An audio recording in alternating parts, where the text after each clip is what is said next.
in a sense, I get to go out and interact with people that I would probably not normally be able to do other than maybe a phone call or an email or something through other social medias a lot more easier.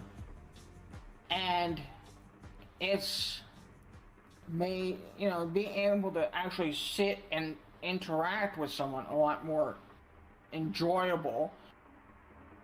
And the real fun aspect is I'm interacting with you and other people who aren't necessarily in the same place I am. Hello, and welcome to another episode of the Sweet Talking Podcast with me, your host, Nepherti. And, as always, we release these on a monthly basis, and I'm really, really excited about tonight's guest. I'm always happy to, bring on very, very interesting people who I've met in VR and who have been introduced to me through VR. And our guest tonight has been a very, very, I had to work really hard to get Moogly on. So I'm very, very excited about tonight. We'll talk about that. We'll probably get into a little bit of how that all came about. But I want to let you all know that all the episodes are available on YouTube right now. You can catch past episodes if you're interested in seeing them. And of course, if you enjoyed tonight's episode, please feel free to like and subscribe. I'd love to hear from you. But with all that said and done, let's go ahead and get into it. So I want to introduce you all to Moogly. Moogly right here is a very, very interesting member. Someone that people in VRChat have wanted to know about and know more about. And I'm going to do my best to have a really just heart-to-heart conversation with our friend Moogly this evening. So, hello, Moogly. Hello. Hello. You doing okay? You doing good tonight? Oh, yeah, I'm doing quite well tonight.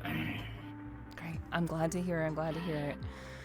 So, I know I said that it was a little bit challenging to get you on, but I think we can talk just kind of breaking the ice a little bit. Of course. Yeah. So when I first approached you about being on the podcast, you were a bit how would you say you were a bit hesitant? I was more actually kind of surprised you were actually asking me to do it. It's Oh. I mean, I was feeling I'm both amused and surprised. Why me? I see. and so after I asked you, you kind of gave it a little bit of thought. You were kind of were you wondering if I were actually serious? Were you wondering if I were actually serious about it? A little bit of us I was kind of comically just trying to wrap my head I was surprised oh my god, I'm actually being asked to come on to do a podcast. So it's I had to it's I was just letting that sink into my head. It's then I came and it's yeah, I would like to come on and enjoy seeing where this will go. Yeah. And I was really, really thrilled. I was super, super thrilled when you said yeah. So I'm really, really looking forward to chatting with you tonight and getting to know you better, because that's really all. That's all this is. Just an opportunity for me to get to know you and for us to just have a conversation. And I think a lot of people, I know you say you're wondering why I would want you on the podcast, but there are a lot of people who are very, very curious about you. They genuinely want to know more about you. They want to know what's behind the adorable facade of the stoic plush cat. We want to know kind of what's going on what's going on in that adorable noggin of yours. So that's what I'm hoping to kind of uncover and figure out, and I hope we can have a really fun conversation together tonight. Well, I hope it can be quite entertaining and provide all the answers you are very curious to ask me. Yeah, I'm sure you'll do fine, for sure. So, as we start off with every podcast, I would like to know, like, basically who you are. Can you give us like a little bit of an introduction about, like, who you are, what you enjoy, what your likes and dislikes, your history in VRChat, anything that you'd like to share about yourself, and of course we'll kind of go from there. But just let's kind of see what you have to say, like, and how what you think about yourself, and just share that with the viewers. Well, I mean,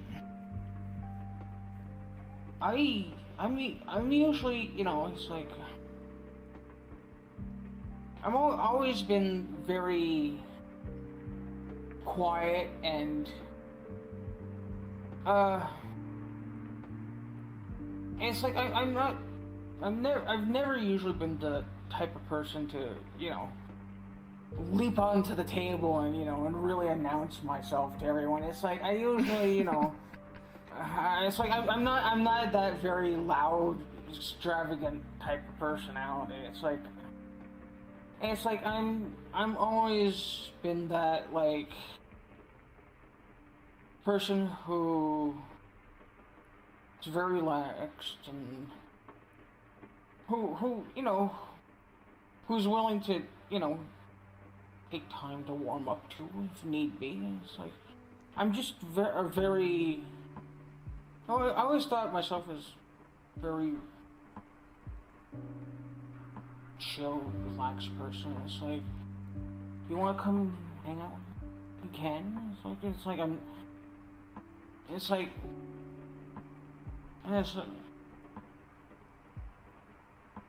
Yeah, I mean, that makes sense. That totally makes sense to me. Like, when I first met you, like, you were very much, I mean, you have been very much like the very kind of, like, very chill, very kind of, I wouldn't say standoffish, but very, very kind of like you want to be around people, but at the same time you're just kind of like, I'm just here, I'm in the background, don't mind me, it's no biggie, like, kind of thing.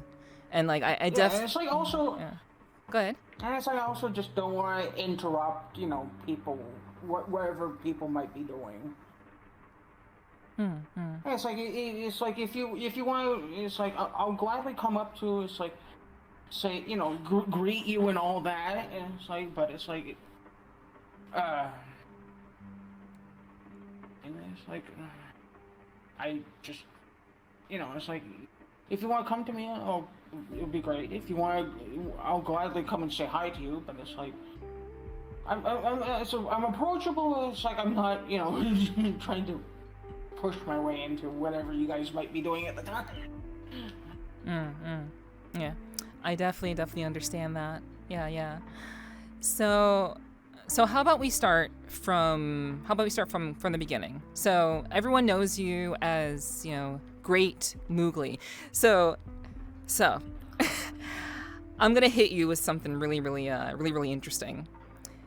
For someone who says that they're not the type to, like, be up on the table, to be, like, extravagant, to be like, hey, look at me type of thing, your name is GreatGoogly.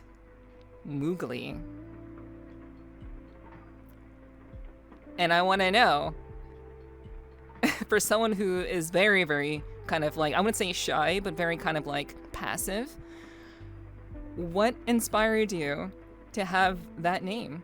And like, it's your name on Discord, it's your name in VRChat, so, like, that's a very, very peculiar name for someone who's so quiet and passive. So can you tell us a little bit about that? Yeah, I know. I was like, it was the reason why that name just popped in my head is I had always been going by another username on different things. And it's like, after so many years of using it, it's like, I just feel like changing it. And it's like, I was probably playing some other game, doing something. It's like, and it's like, all of a sudden, it's like, I heard, I was either listening to a YouTube video in the background or something in the background as I was, relaxing one evening, and it's like somebody's just when I don't know what it was, but something was just said along the lines, I think it was GreatGooglyMoogly. It's like it was just a surprised reaction. It's like, and it's like something like that attention just kind of like caught my attention. Like I laughed to myself, and it's like that's amusing, and it's like that would be just a real fun, username, and it's like. I wonder if, and I thought, I wonder if that's available. And so it's like, I tried, it's like, yeah. And it's like, what I had put in was taken, but it's like, let me see if I can do it this way. Just to be pure, to bring out my silly or something goofy. It's like, I wonder if I can put this, and it was available. It's like, oh, this is just great. So it's like, yeah, this suits my, humorous, goofy side when it just pops out, and it's like, you don't expect it. It's like... So your name is ultimately symbolic of your more outgoing side, your goofier, like, humorous side? Yeah. Really? Well, it's actually... This is actually shorter than what I fully have, or at least, I've been using it. It's like my full one I usually go by is GreatGooglyMoogly. So wait, it was GreatGooglyMoogly? Yes, that's the full extent of what I usually tend to go by. Okay. But I couldn't fit the Hoogle. In, so I had to shrink it down. Okay. Wow. So it's like when you actually think, it's like when you try and, it's like the comical thought of just rolling that name off your tongue. It's like the way you just Google it. It's like the thought of it kind of sums up my humor. It's like, God, it's like, this is just absolutely goofy and silly to say. It's like, that's kind of sums up what, my personality. It's like, it's just, the silliness of it all. Well, this sums up a little bit of who I am. It's like... Interesting. So, you consider yourself a humorous person. But you're also very kind of like uncertain. You seem very uncertain of yourself, but you're also very, very like fun and goofy. But I think most people have seen only kind of like the quiet, like I'm just kind of here in the background, like, just kind of hanging out.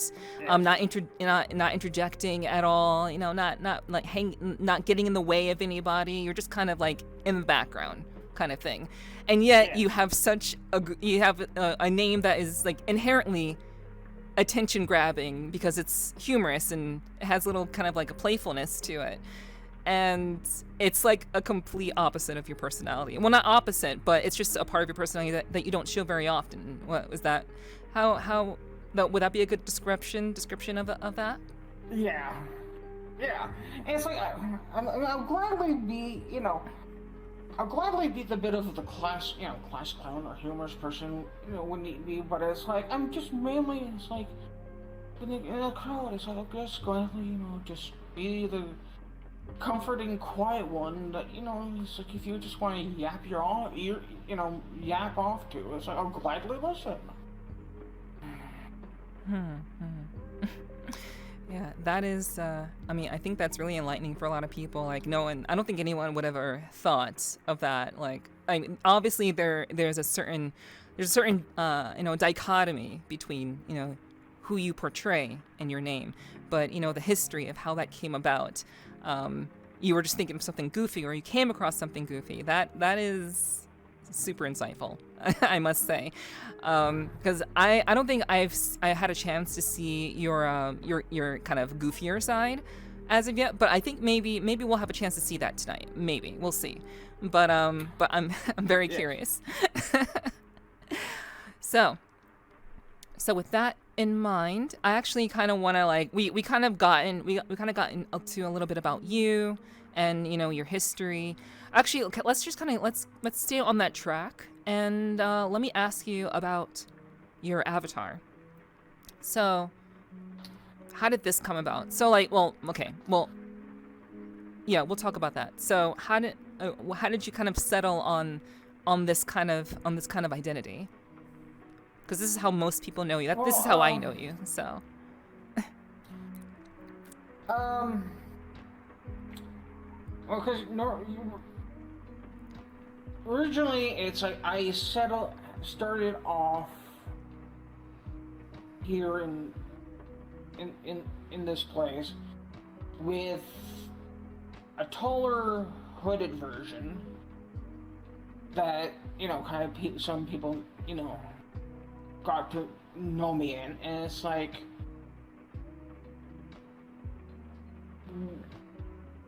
I wanted to have something that I could be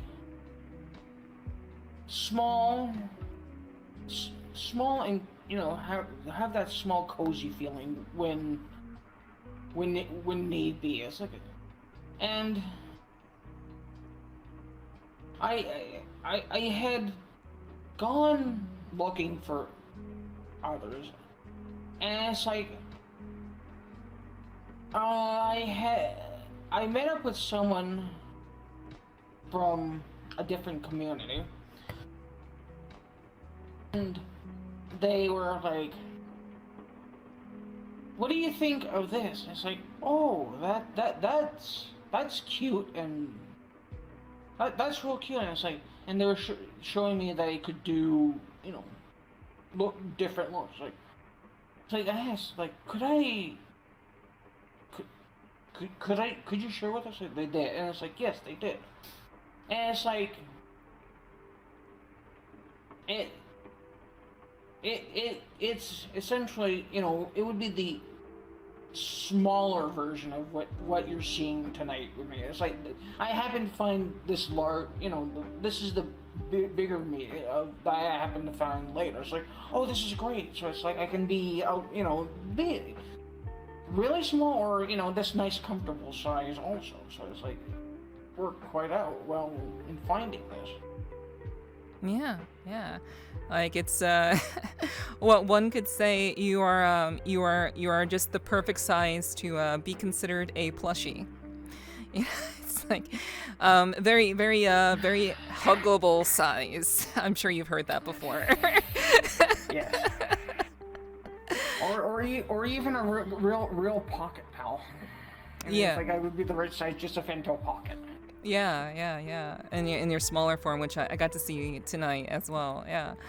So that is super, super interesting. But so you chose this avatar based on its level of cuteness. But you had go on. Yeah. Mainly it's because it's like it's also comically something I'm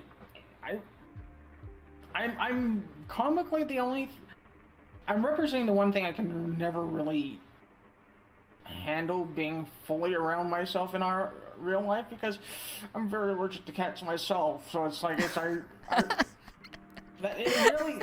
like the ironicity of it all also plays on who I am. It's like I like ironic things, so it's like I'm the thing I can never really have completely.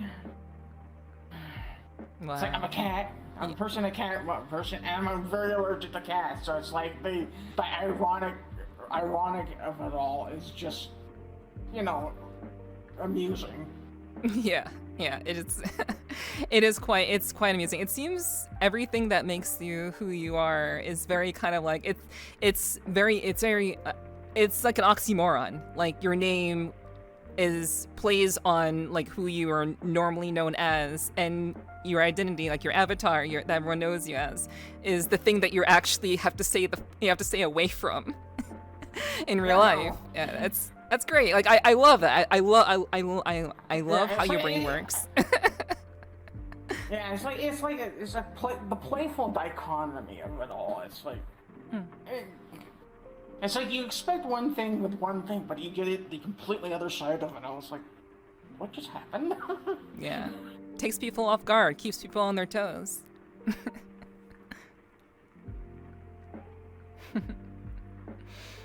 Wow, so that is super, super interesting.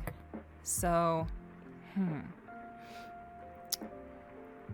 all right, so now I kind of want to know. Okay, so do you have any other avatars that you like to kind of stay in, or is this kind of like the look that you enjoy the most?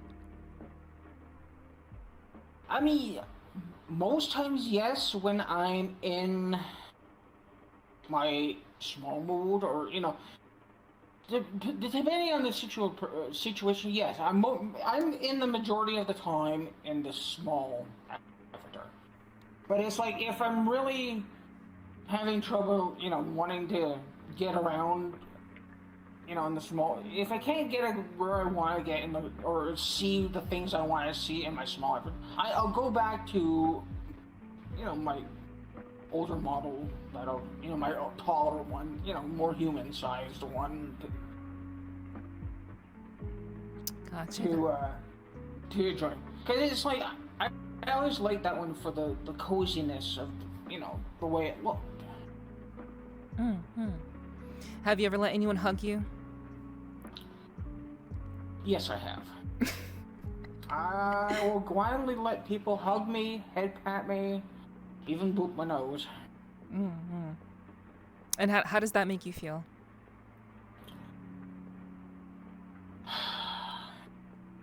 If at the end of the day you walk away with a grin and maybe a little giggle, it makes me feel completely happy that you feel that way after, you know, hanging out, you know, spending time with me.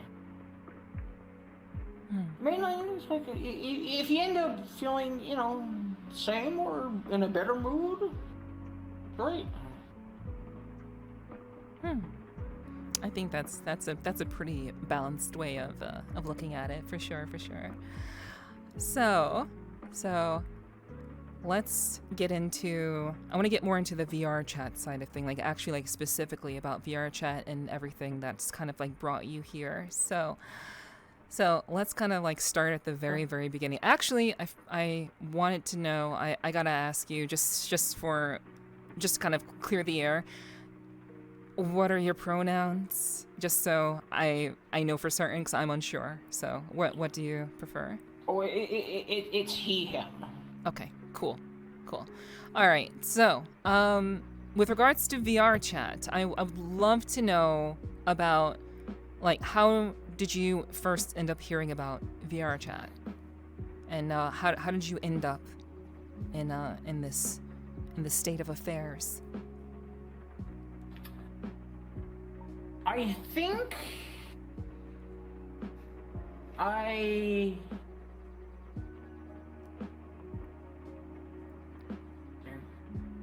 I was either watching different videos about new and upcoming things before it was out, or I just happened to be perusing through Steam and I had seen it, and it's like, And when I was reading, it's like, oh, you can be in desktop too. It's like, huh, I wonder if it'll work on my computer. And so it's like, I don't, it's like, I put it on my computer and it's like, hey, if it works, it works. If it doesn't, I tried. And it's like, oh, it works. Like, this is it. And it's like, load in, and it's like, hey, it works. Let's see where this will lead. And it's like, I just, like, loaded into that starter world, and it's like, I wonder where this will go. And went through one of the portals, and it's like, hey, let's just see where this goes. And it's like, I just let my curiosity lead me, and it's like,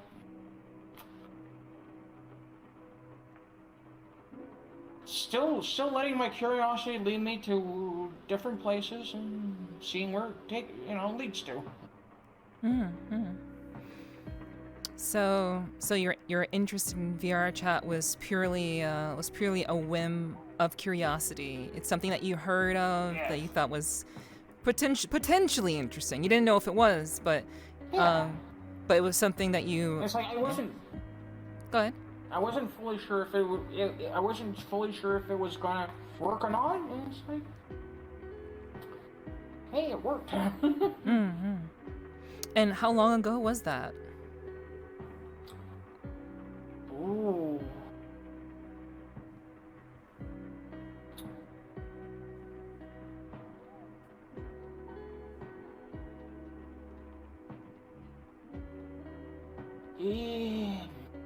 Maybe feels like maybe 3-4 years, but maybe it's been longer. It's like, honestly, I don't exactly remember when I first joined up, but it's like, it feels like it's been quite a while. And when did you end up, I guess, taking on, like, was your initial username GreatGoogly? Yes, it was. It was probably, it's like by probably the same time I was looking at changing my name from, it's like, about the time I was getting tired of my previous username on my Steam account.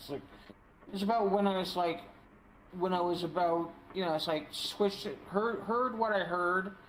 It's like, oh, that's catching, saw that it kind of worked, and it's like, I'll see if this works on VR too. And it's like, oh, the full name was not gonna work, but it's like, let me see if this abbreviated version works. It's like, oh, it does.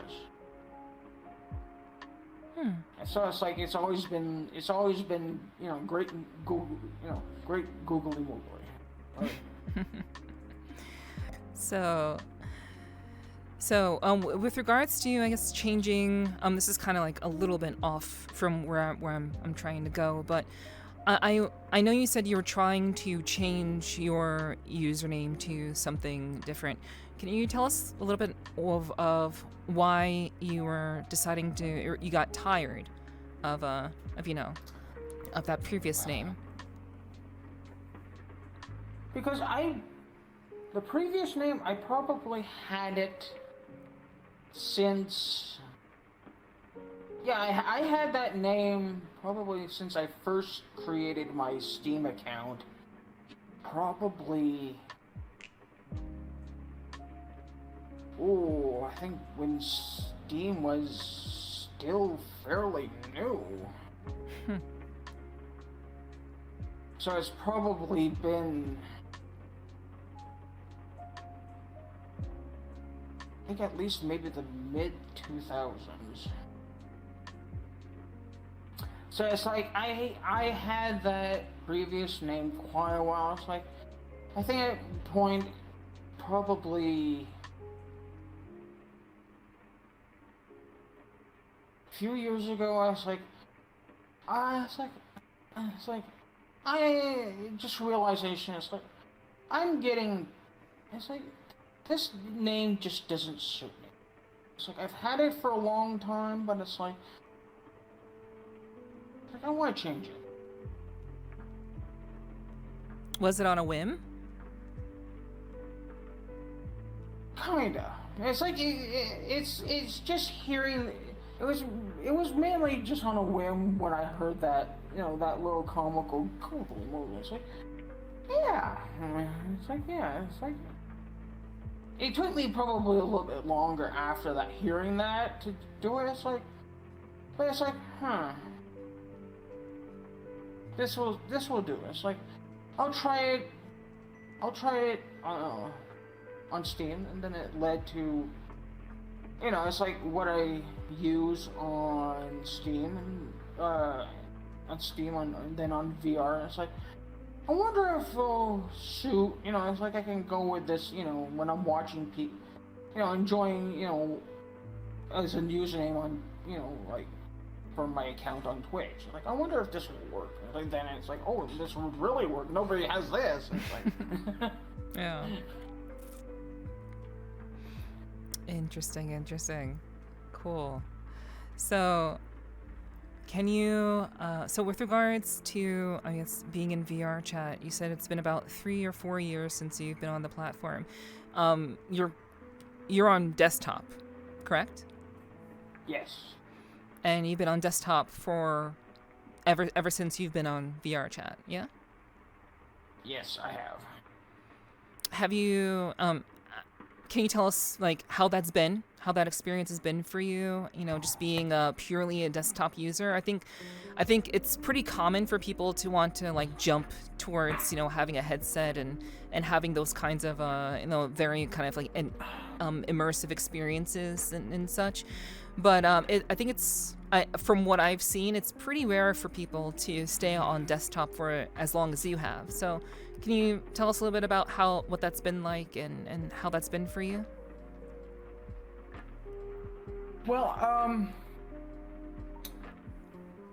it's been an interesting experience. I mean, it may not have been, you know, conventional, you know, for being on this long, but it's like, sure, it would be great to be on VR, but situations have kept me from, you know, acquiring the equipment to do so. And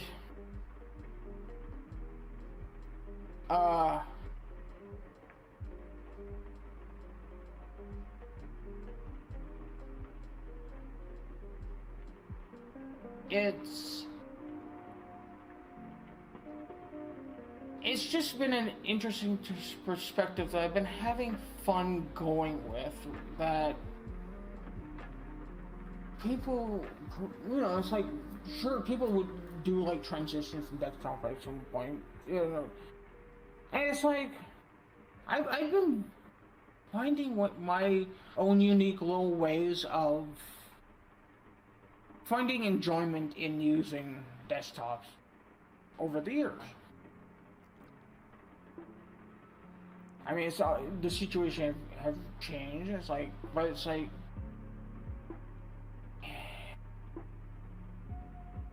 hey, it's like, it's a nice way to, you know, nice comfortable way to, you know, get to relax it. And it's like, sure, I can do it with headsets and all that, but it's like, hopefully, you know, at some point it would be great, but it's, you know, to do that, but it's like,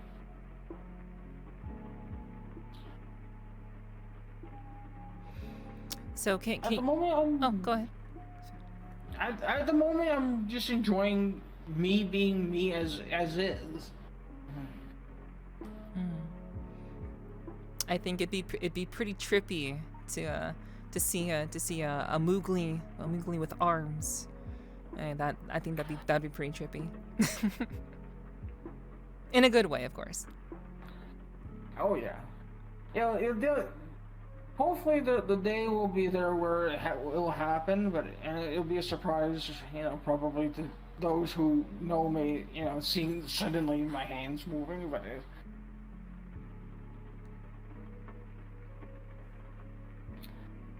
at the you know, at the moment I'm enjoying me being me as is. Okay. And yeah, I think that's great. Can you tell us about, like, you said you use different ways to make your desktop experience keep it interesting for you. Can you share a little bit about like what are those techniques that you use to, I guess, keep desktop interesting for you, and I guess not to be.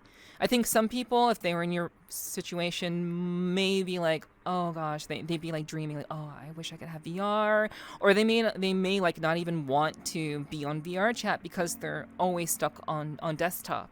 So I guess, can you tell us about like how you've been on VR chat for 3-4+ years, and how has that how have you kept your experience engaging and fun and enjoyable for you? Well, I mean, mainly, I usually try and find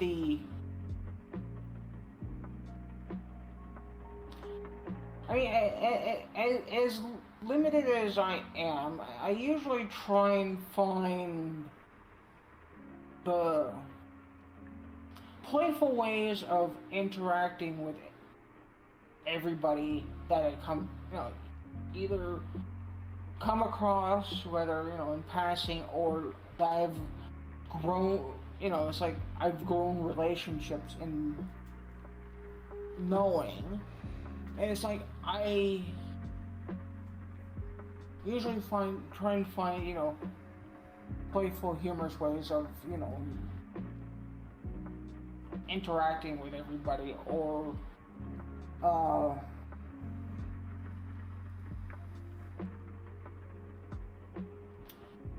hopefully,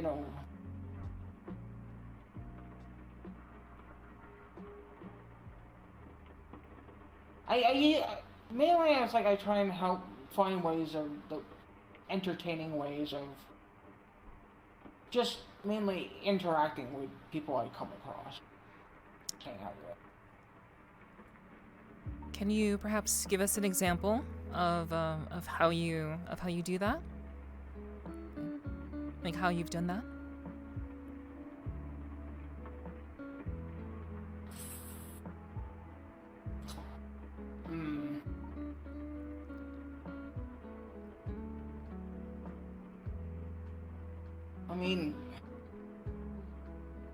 I usually sometimes,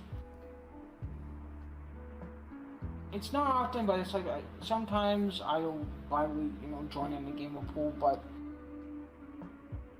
not often I do. But it's like or it's just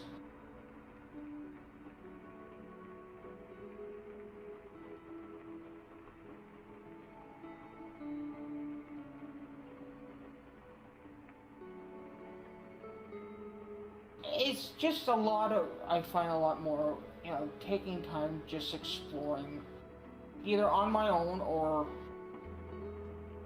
exploring with whomever I'm with, or going to different worlds that have games in them, or at least something, or at least to go and enjoy whatever the entertaining aspect of that world is. But it's like the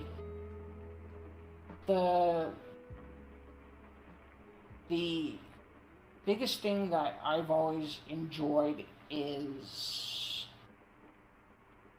going to the thing that's always drawn me back to VRC were little routine gatherings of the friends I've made with that, it's like we all meet up, and it's like we all kind of roughly had,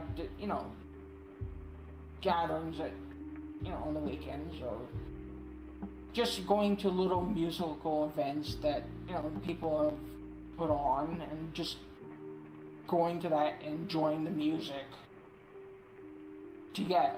That's what's always drawn me back to VRC every week. So, would you say that, like, has that been your reason for being in VRC for all this time? Has it always been the people that made VRC worth coming back to? Yes. The people I've met on here have been the biggest part and reason I've been very grateful for VRC, because when I'm not on it, or interacting through other social means, I'm usually in a very quiet place. For me, it's living where I am the way I do. It's just very quiet. It's like I'm mainly on my own, so it's like VRC has been a very helpful way of me just, having that social interacting with people I appreciate.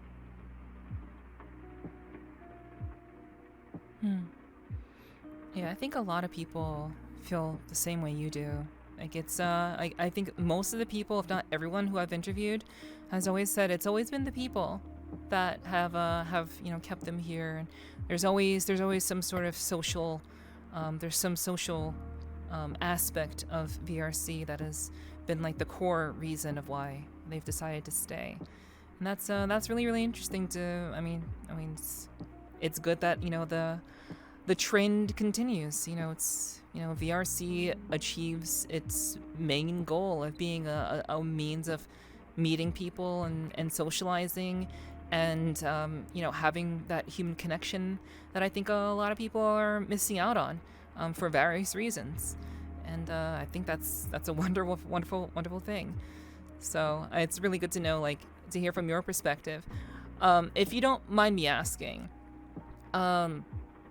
where are you from? Because I think I hear like a slight accent, and it makes me think that you're from Canada, but I could be wrong. You're not far off. I am. I'm from the east coast of Canada, but the comical thing is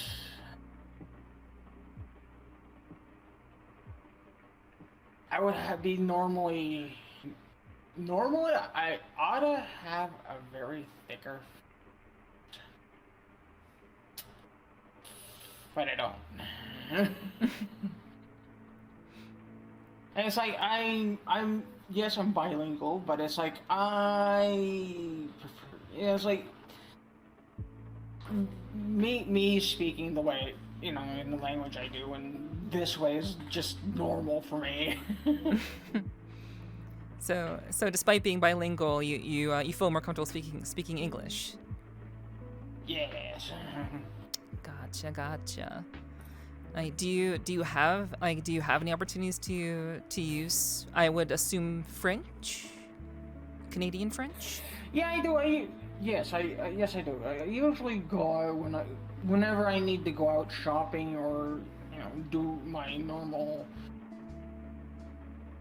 out of house daily routines. It's like So that it's like that's my, you know, it's like that's my duality. It's like I'm out there using French, but it's like mainly, you know, yapping up here in English on here. So it's like.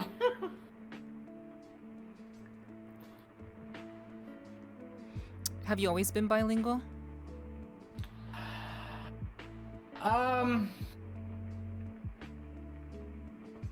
I've always found it being bilingual has always been challenging for me because I've always found it difficult pronouncing and using the French language for myself. It's Really?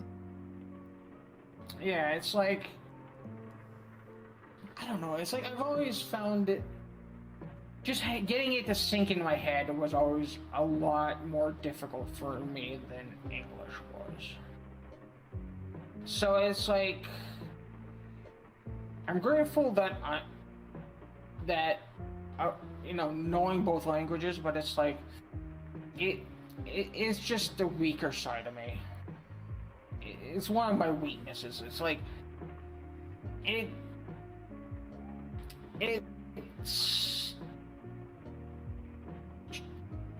if I'm not fully aware of the conversation I'm going into beforehand, it's like it can be really challenging interacting with my other language than how it is normally with me in English. So it's like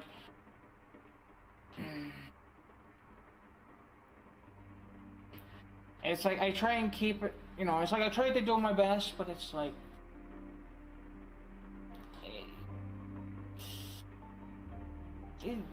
there are those challenges. It's like but it's like hey, being a bilingual city, it's like I'll gladly just use English if I need to. It's like I flex both languages when I need to. Mm-hmm. So, which language did you learn first?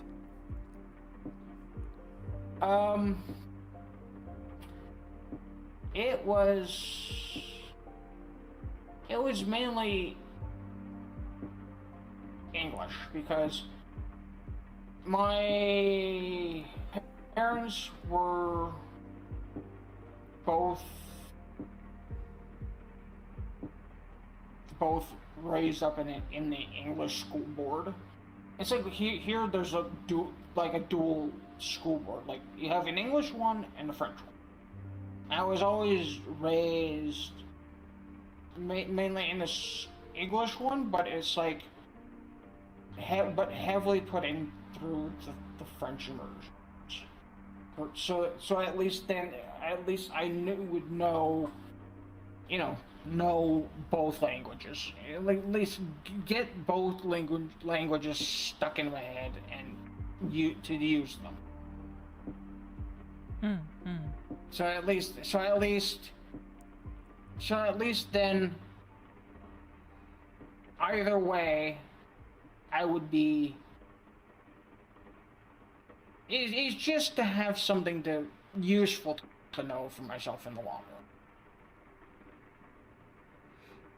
run.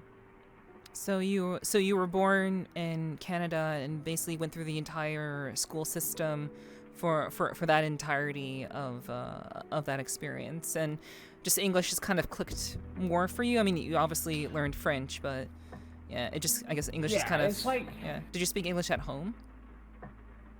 Oh yes, that's the thing. It's like speaking with my parents and me, it was always English, and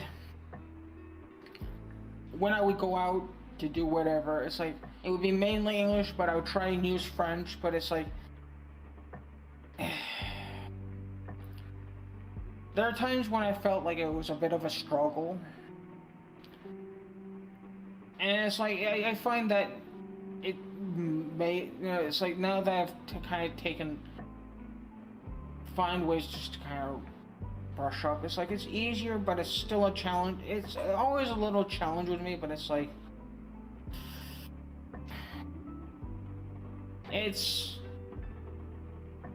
I feel like I could have been a lot more fluent going between the two, but it's like than I should be. But it's like I don't know why it is. I just feel like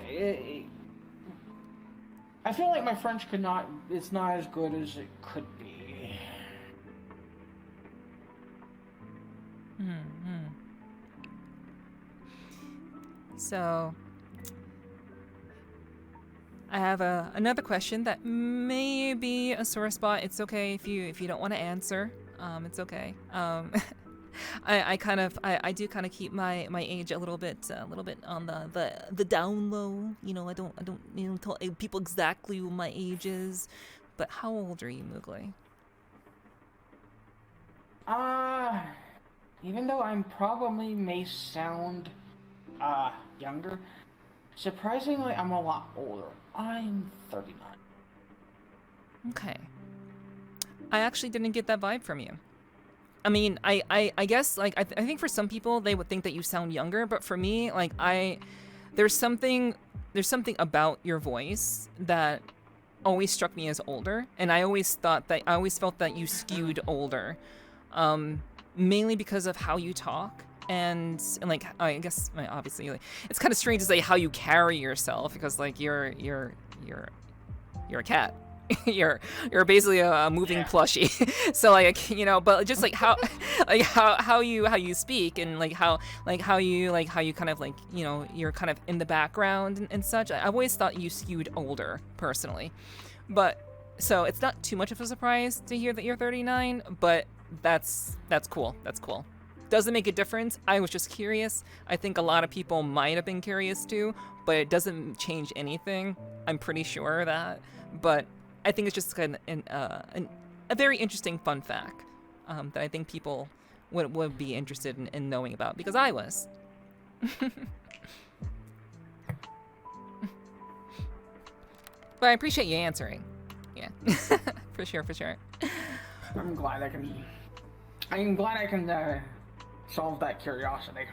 Oh yeah. There are a lot of things that I'm very, very curious about, and I will be asking you about, because, you know, I can't help myself. I'm very, very curious about many things. You know, curious cat. You know, it fits. So let's go back to VRChat. So I know you said that a lot of the reason why you stay in VRChat is because of the people. It's because of those experiences. But can you tell me something about VRChat that you personally like about it, and something that you don't particularly like about it?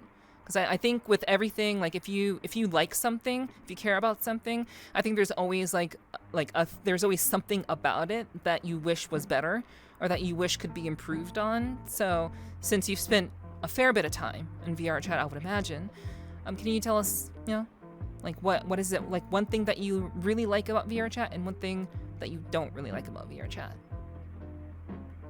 Or wish that could be better? Ooh.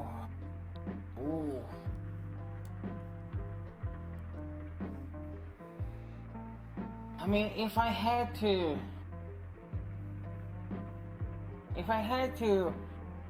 brew it down as best as I could,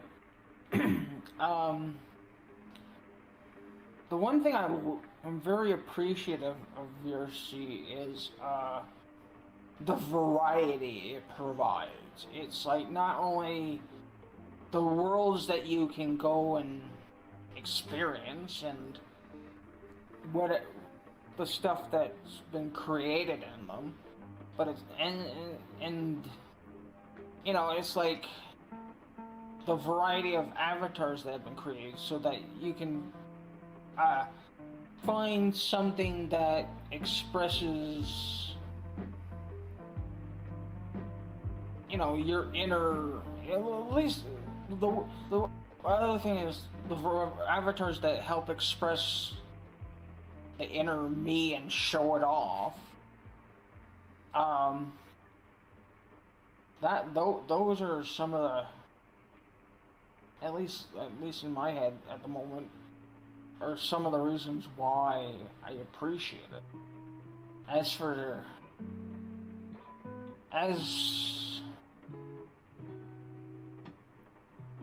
for things I'm not unhappy with it,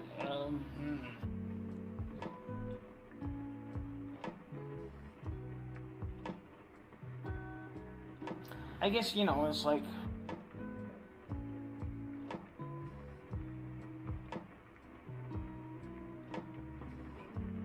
sometimes it can be a bit of a struggle, at least for me to, depending on how vast the worlds are, it's definitely can be a struggle on my equipment just to even appreciate, some places. Because, unfortunately, it's like,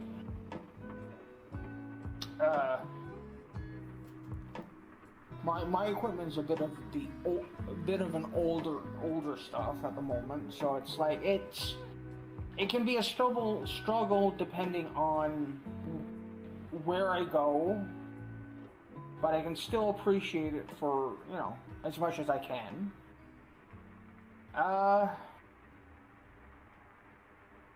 And it's like, probably the other thing that I've come across that is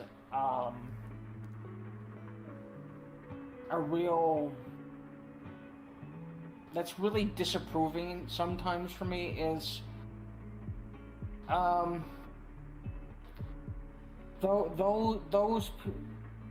those people and places that have, I guess you can say, haven't exactly been a wonderful experience to be around.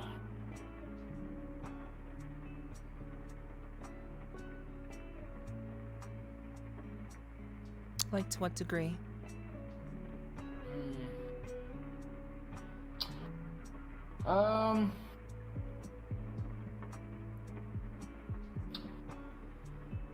Ooh. There are some times I have gone off, just to explore out of curiosity. And it's like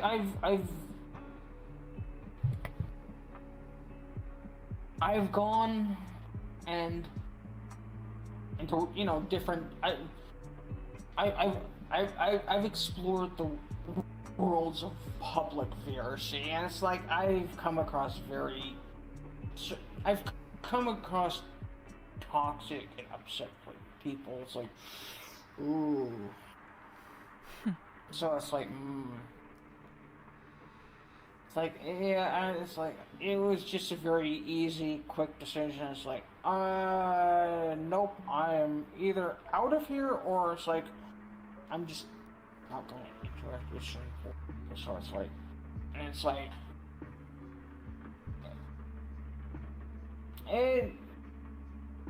there are times when, it's like, but I'm very grateful. It's like, I've found many, it hasn't ruined my experience, but it's like, I'm grateful I have found many wonderful people that I call friends.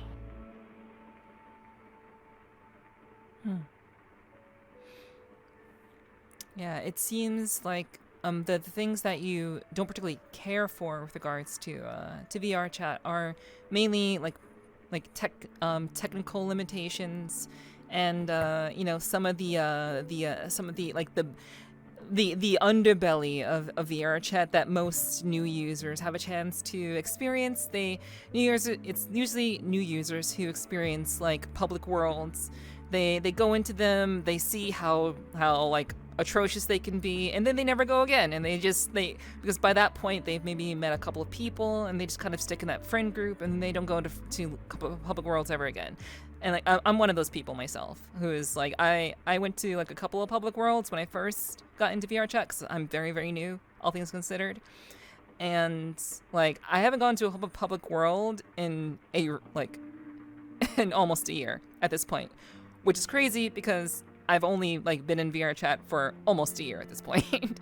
So the transition happened pretty quickly because I met various people, and at that point it didn't really matter for me to go into a public world to like kind of meet new people, because I'd already had a chance to meet new people, which sounds very much similar. I guess I would assume that's what happened with you. Like, you know, you're aware that people can be pretty shitty. You're aware that, you know, they're like things are allowed to fly in VRChat that probably shouldn't be allowed to fly, but they do because, you know, we can't really do much about it. And, you know, if shitty people are around shitty people, like, no one's gonna report it. So, you know, it's kind of like, it's whatever. So yeah, that is kind of like, I think a lot of people would agree. It's just like, you know, there is kind of like there's the potential to run into unsavory individuals in VRChat, which I think a lot of people could agree it's not too great. Can you share a little bit about I know you said you have some like performance issues. Have you been able to improve your system since you got into VRChat, or has it largely been the same since then, since you first started? Basically, how I've interacted on here has been pretty much been the same computer up to today since I initially bought it. Ooh.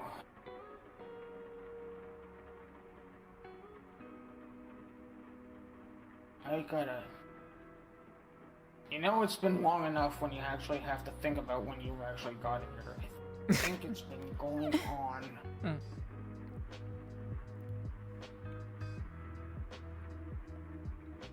At least 10 plus years. 10 plus years with with the same system? Same computer. Same computer, okay. Same system. The only thing I've ever changed on it was I've never really been able to upgrade it. The only thing I've done to it is unfortunately I'll necessarily replace 2 power supplies. Because they both burnt out. Jeez. But it's like I've been keeping my equipment, you know, as well as I can for that long. Because it's like it was gifted to me, and it's like I was told it's the best we can do at the time. Make it last, and I have. It's like I was told it's gotta last you. I see. I've had my share of being in a situation where I've had to stick with the same computer for a long time. Like, I still have a laptop that I'm pretty sure is over 10 years old, running on 15. Yeah. So like I've definitely been there. It is quite difficult to deal with that sort of thing when you're like trying to do something that can potentially be as, you know, as processing intensive as VRChat, but it all depends on where you go, of course. So yeah, I totally get that. So let's see. So what are your thoughts? What are your thoughts about VR in general? Since we are talking about VRChat, it sounds like you enjoy looking up things. From what I've gathered, you like enjoy looking into new technologies, keeping, you know, kind of up to date. You know, you're curious about various types of, you know, things that are going on. So I'm curious to know what your thoughts about VR is as a whole, not just VRChat, but just the whole enterprise of virtual reality as a whole, and where do you think it's going? Ooh.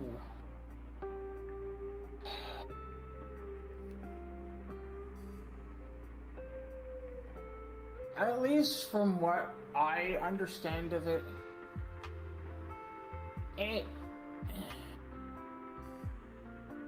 it's gonna have, at least I think in my head, it's gonna be a lot more entertaining down the road. I guess you know, say hopefully, the more improves, the better the technology improves, and it's like, at least from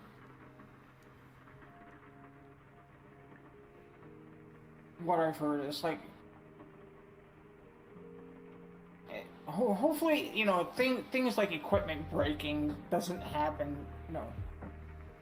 a lot. Or at least, having those controllers easily break on you. Especially if you're, doing those really intensive games or activities in VR. But I think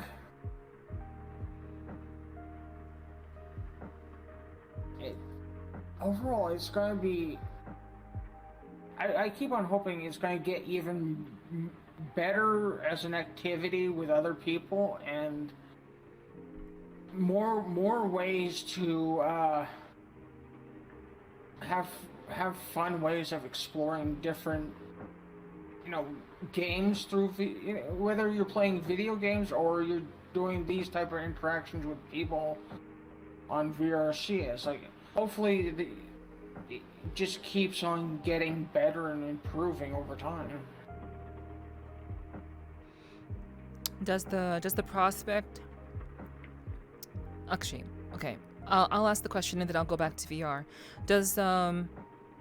Have you done any reading or looked up anything regarding, artificial intelligence and things of that nature? Not, it doesn't have to be like in full, like, extensive detail or anything like that. Like, I'm not expecting you to have read a dissertation on it or anything. But do you have any curiosity about it? I mean, I'm aware of it. I mean, it's in the back of my head. It's like, it's something like, could be useful and interesting to interact with, but it's like,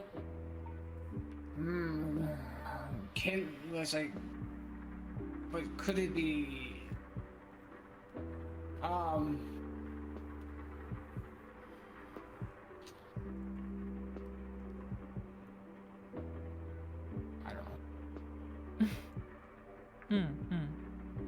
Okay, well that's. I'm just not fully. I'm not fully sure of where I stand on it yet. It's like it could. It could be interesting and fun to use down the road, but it's like, but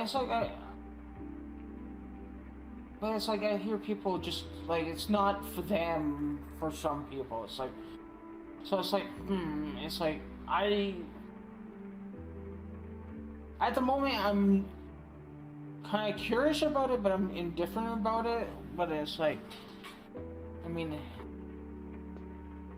if it really comes about anything from it, hey, let's see where it goes. But at the moment, it's like, I don't know. Yeah, that's totally fine. That's a totally valid answer. So, going back to VR, so VRChat is largely meant to be a social platform, but there are ways to interact with people. There are games that people can play. It can be a very fun experience to kind of do world hopping. Do you foresee VRChat being anything of a framework for future endeavors into VR?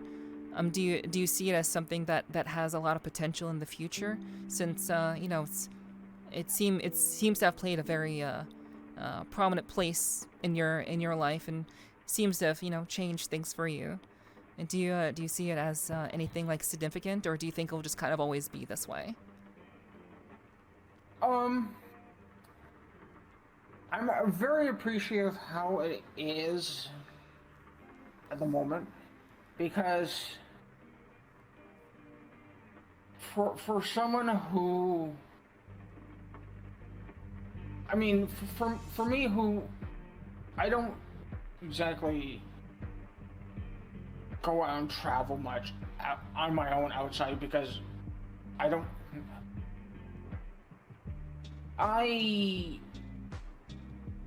go out. I don't have a license, so it's like I've always had a leg problem that has made going out, walking, or driving a bit of a challenge. So I spend more time at home, but this has made up for it, because I get, in a sense, I get to go out and interact with people that I would probably not normally be able to do, other than maybe a phone call or an email or something through other social medias, a lot more easier.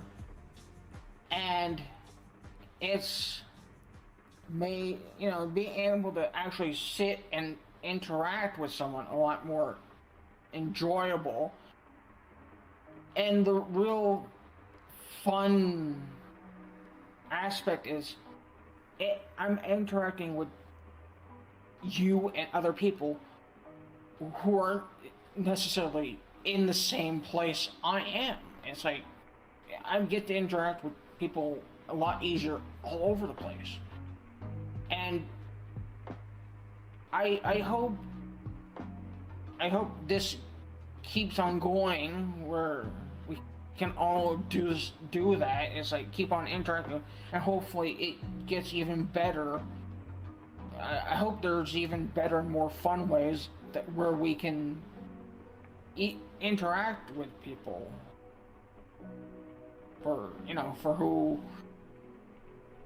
might not necessarily want or feel like having to lug yourself somewhere out somewhere, and just want to just relax at home but still interact. Yeah, I think like I agree with you. That like VRChat for a number of people has been it's been a means of having that source of human interaction, that human connection that some people are unable to have. For whatever reason, they have something in their life that keeps them from having that freedom to interact the way that they want with others. And VRChat has done a really, really it's created a great way for people to just have a means to have to feel like you're going somewhere, to feel like you're experiencing something new, and you can have that experience in VR without having to like leave the comfort of your home, whether it's something you're able to do or not able to do. So yeah, I definitely agree. It's definitely like done wonders for a lot of people. So with regards to your I know you said that you hope that it keeps getting better and that we're able to have more I guess interactive social experiences. Would you like that to be the case? Would you enjoy seeing? Would you enjoy having more immersive experiences? I imagine that if it ever got to the point where, maybe VRChat became fully, for example, became fully you need to have a headset. It just got to a point where you would have to have a headset, as an example. Because the technology has just gotten so much more advanced. Would that be something you'd want to pursue, or something? I imagine it'd be it'd be a huge blow, but like for the sake of having like more immersive, more interconnected experiences, is that something you would like to see? Yes, I would. I mean, if it came to the point where I needed to go and get, some sort of, equipment, additional equipment to actually enjoy VRC, then yes, I would I would like to, experience the full immersive, potential of VR as it is. Mm. And it's like at the moment, it's like I'm enjoying it as it is at the moment, and it's like, but yeah, I mean, if I, I would gladly, hop at the opportunity to enjoy the full immersive of VR. Okay. Cool. So, I think I've covered everything I want to ask you about VRC. I believe so. So, let's jump into community. Community is a very, very major part of a lot of my discussions with people. Many people, have various communities that they're a part of, and like we said earlier, the social experience has been a very, very core part of why people stay in VRChat. So, can you tell us what you feel community means to you? And we'll kind of go from there. Ooh.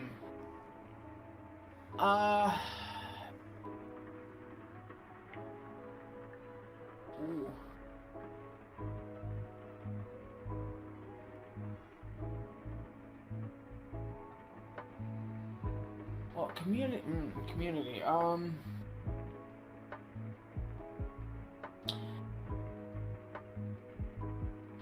That's probably something that's been taken me. Yeah, it has been a slow process for me to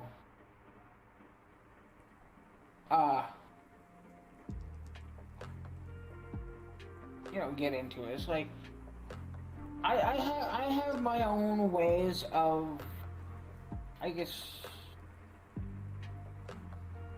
I mean, whether it's for myself getting into my own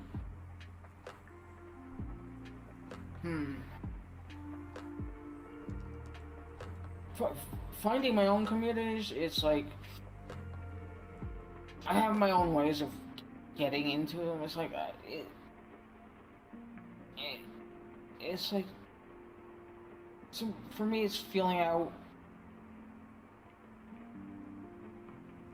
who appreciates, kind of my quirky sense of humor, but it's like,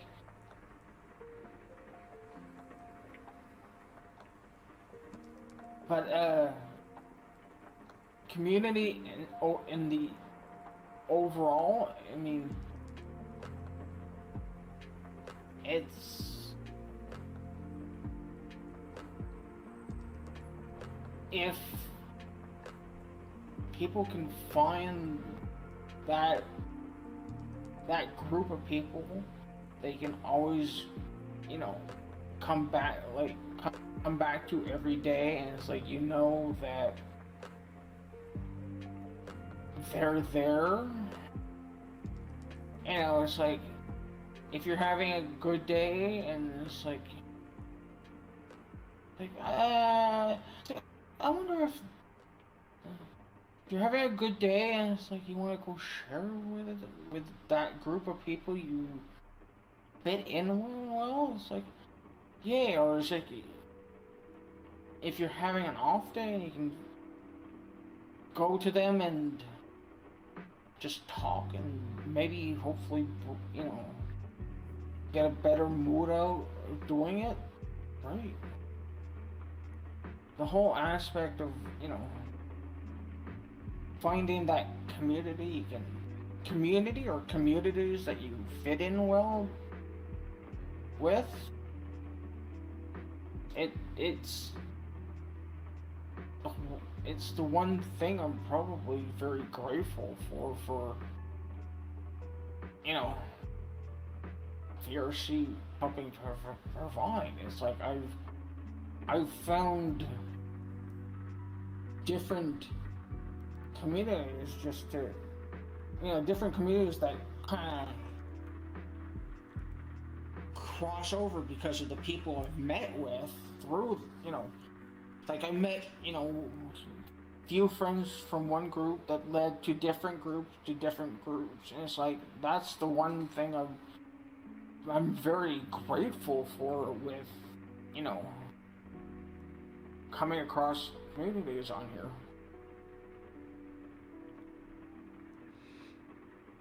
So you said that the idea of community has been something that took a while for you to figure out. Can you go into more detail about why it was something that is kind of I guess distant from you and now it's not so much. It's a little bit clearer for you now. Well, for me,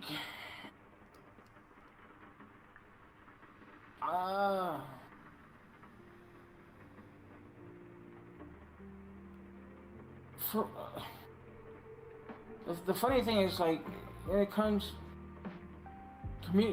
to community, for me, it's like it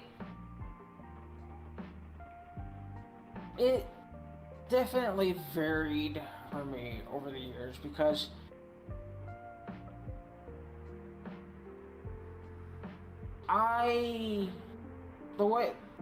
the me that I show that people interact and see me as the goofy, lovable cat, and that either that friend or the buddy or the big brother or the little brother that you can be with, or it's like that jovial person that it's like, oh, okay, I can go to I like to feel like it's like I'm that person that you can come to, and it's like I can relax, feel safe with. That wasn't always me the way I am now, because I was the very quiet, shy one. I was much like very unsure of what do I hang out with. Very socially awkward. It's like I don't be that one that always sat in the corner, quiet. It's like if you happen to look my way, it's like, hey, I'm here. That's about it. That's right. But it's like I'm just grateful for the people I found and have had long friendships with. It's like I've warmed up, I've relaxed, and it's like I've opened up over time. And it's like I'm just grateful for the communities I found where it's like I can just just to kind of like relax. It's like, okay, I'm good here, I can be me, and it's like, hey, at least now I can say, it's like, hey, if you appreciate who I am, great. If you don't, fine. It's like I'm not gonna be upset. It's like I won't be upset about it, but it's like I'll be very appreciative if you're appreciate it. I think that's really important, like to have that kind of self-assurance that of who you are, and not really looking for other people's approval. you're fine whether people acknowledge you or not. And I think that definitely takes some like self-assurance and some confidence in who you are. And it seems I would imagine it sounds like VRChat is the reason why you were able to change from who you were previously to who you are now. Is that accurate? Was VRChat the reason why you've become, I mean, a little bit less like the person that you believe yourself to be previously? Did the VRChat change that for you? It's been very helpful at me to reflect and open my eyes of figuring out and feeling out my own self-worth, who I am, seeing how other people are, seeing people figure out the same things in their own way of what I'm going through. It's like, it has been helpful and enlightening and very appreciative, and in my own way. It's like, I may not have said out loud, seeing it's like how people are, and it's like, oh, it looks like they're having a great time, and I've had a real great time with these people. And it's like, yeah, I've said to them, people, it's like, that, they've been a great, helpful, interacting. It's like, and it's like, seeing them just be so, I guess seeing them be true to themselves has kind of reflected on me. It's like, and to be the same way and more outgoing than I was.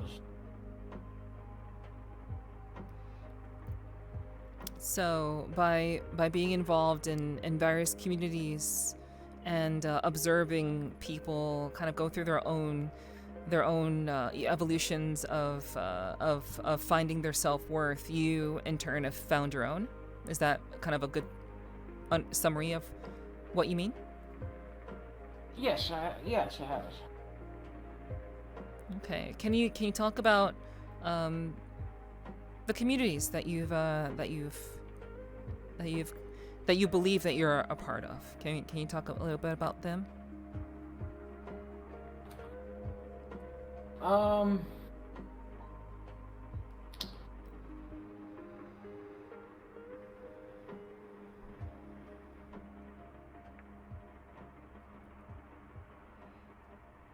Well, well, I mean, definitely with, like, one of your former guests, it's like Tico. I've hung out, I appreciate, hanging out with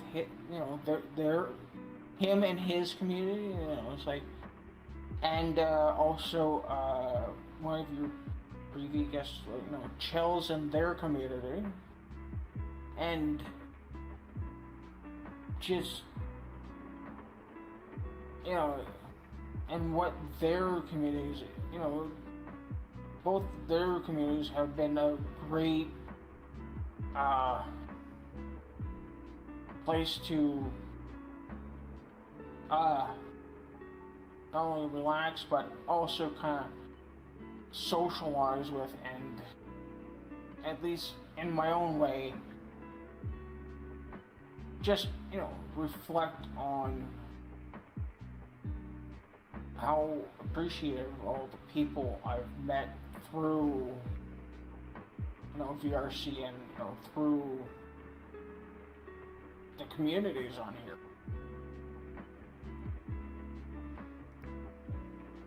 Okay, so so you brought up those two specific communities, Tico's community and Chels's community, and those are two communities I'm relatively acquainted with for sure.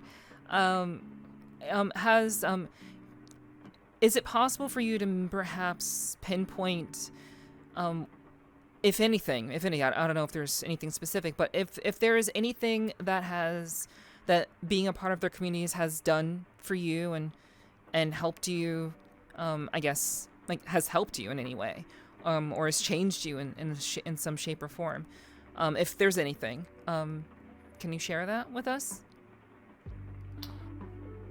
Ooh.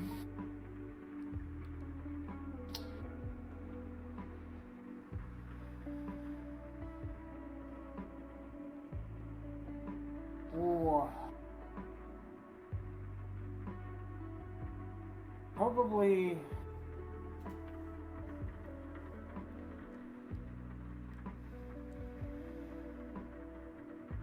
the biggest things that, it's like not only their communities, but, other communities I've met through them is that,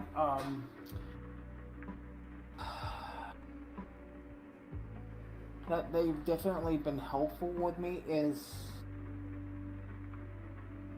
probably before I even got onto VRC. It's like I was a lot more, like I said, quieter, but not only socially quieter, and it's like I only had like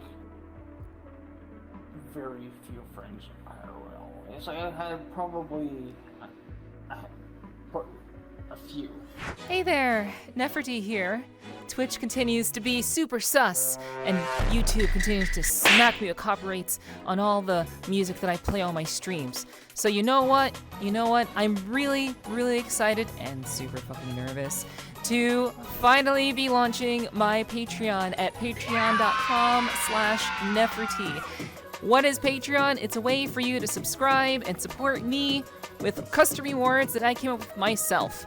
Basically, it's there for you, and I come up with it just for you. So starting at $1, you can subscribe to me for starting just $1. Just $1. Really, really simple. And there are 4 tiers currently. There is the head pat tier, there is the snuggle tier, the huggle tier, and the snuggle tier. And obviously, as you go further down the line, the tiers get higher and higher, but the rewards, I think, get sweeter and sweeter.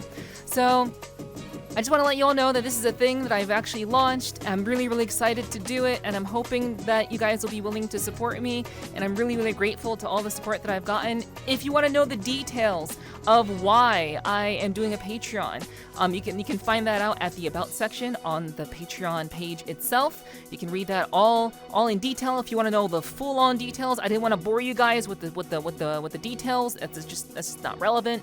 But I want to let you all know that this is here and that it's there for you. So let me know your thoughts about the rewards. Please check them out. If things go well, I'll be adding another reward for most of the tiers. I already have something in mind to add on if things seem to be going really well. And I might even add another tier. Things get super, super out of control. I may even add another tier, which I haven't really considered, but I definitely have wanted to add another tier if things go super, super well. So at the end of the day, what I do depends on you guys. So whether you can or can't afford to support me, I really am always, always grateful so much for you even watching this in the first place, for you liking, commenting, subscribing on YouTube, and enjoying my free content that I put out free of charge for everyone to enjoy. So once again, that is patreon.com/Nepherti, and I am really excited of what we can hopefully build together. Looking forward to seeing you there. Bye. So, after getting on here and kind of meeting them through other groups,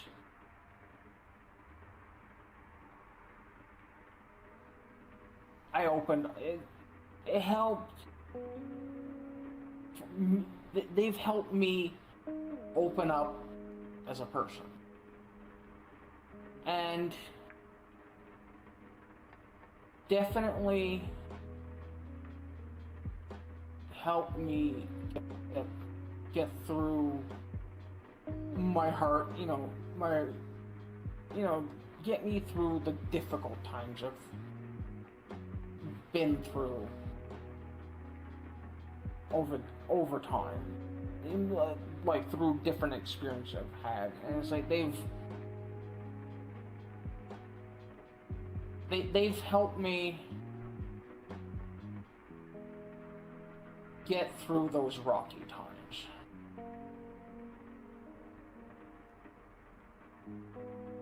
And I'm very grateful for what them and their communities have done to help me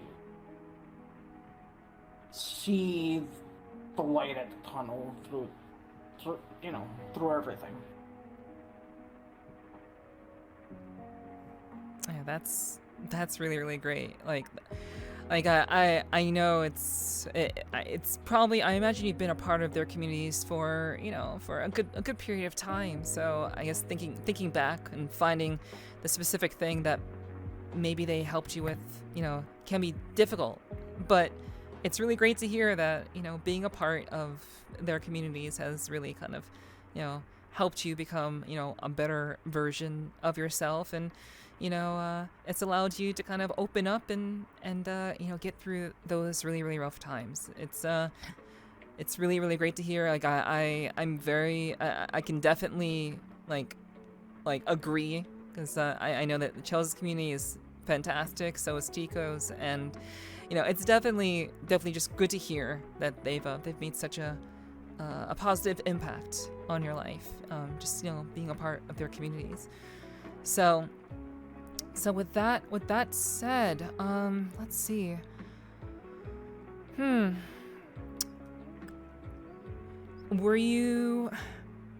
Was VRChat your first experience with communities? Was that your first kind of go around with that? Or were you a part of anything else, any other communities back before VRChat?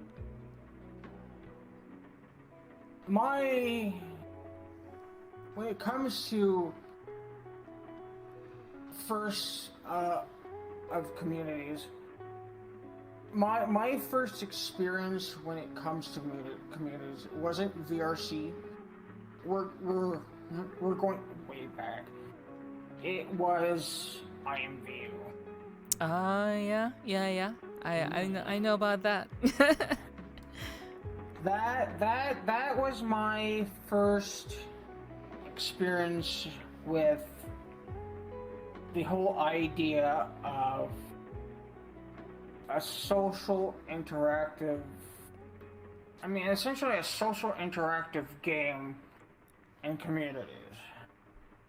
And it's like, I had seen it, and it's like, to me, when I first thought, it's like, oh, this is just silly. It's like, I was thinking, oh, this is silly. It's like, oh, it's like The Sims, but it's like 3D. You're just using these goofy little 3D sim-ish type models to, move around different little worlds and play goofy little games, but still have that very quirky social interaction with other people around the world. But it's like the real goofiness is having to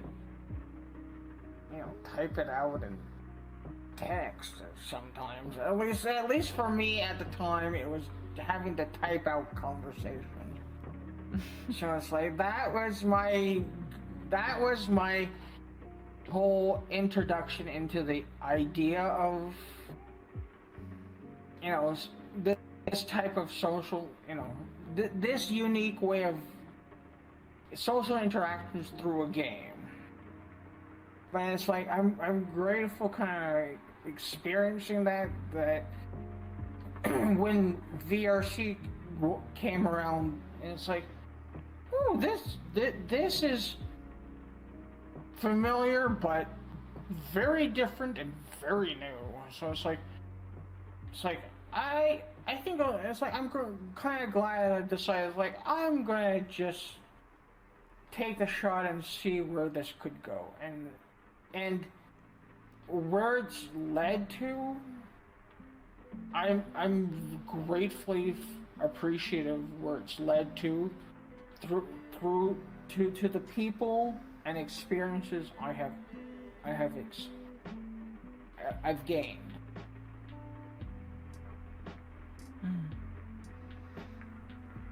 Nice, nice. Okay.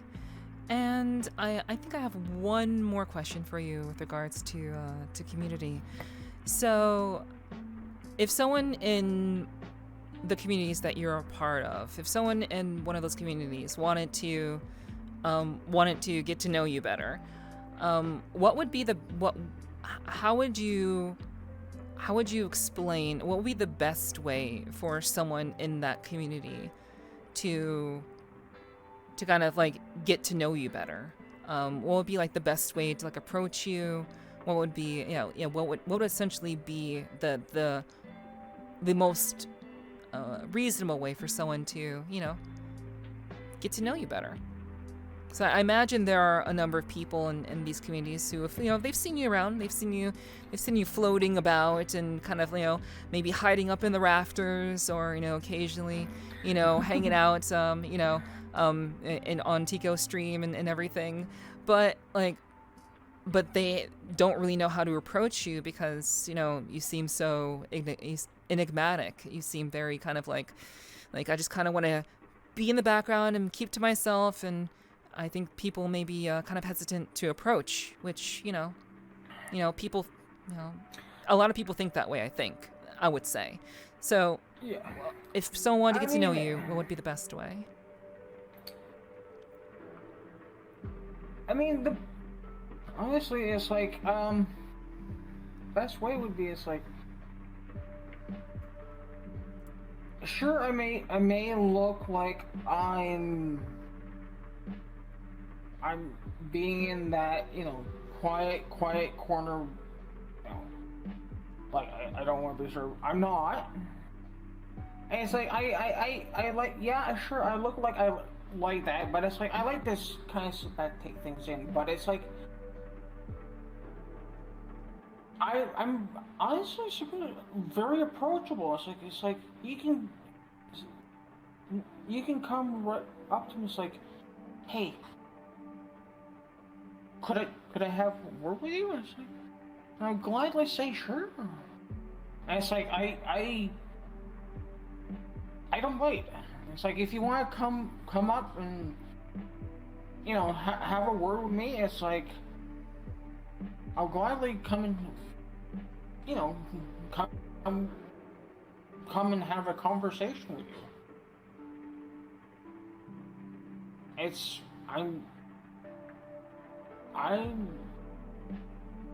I may look like that very quiet type, but it's like I'm just a very chill, very calm, relaxed person. It's like I may not be a big talker all the time, but it's like I'll gladly talk.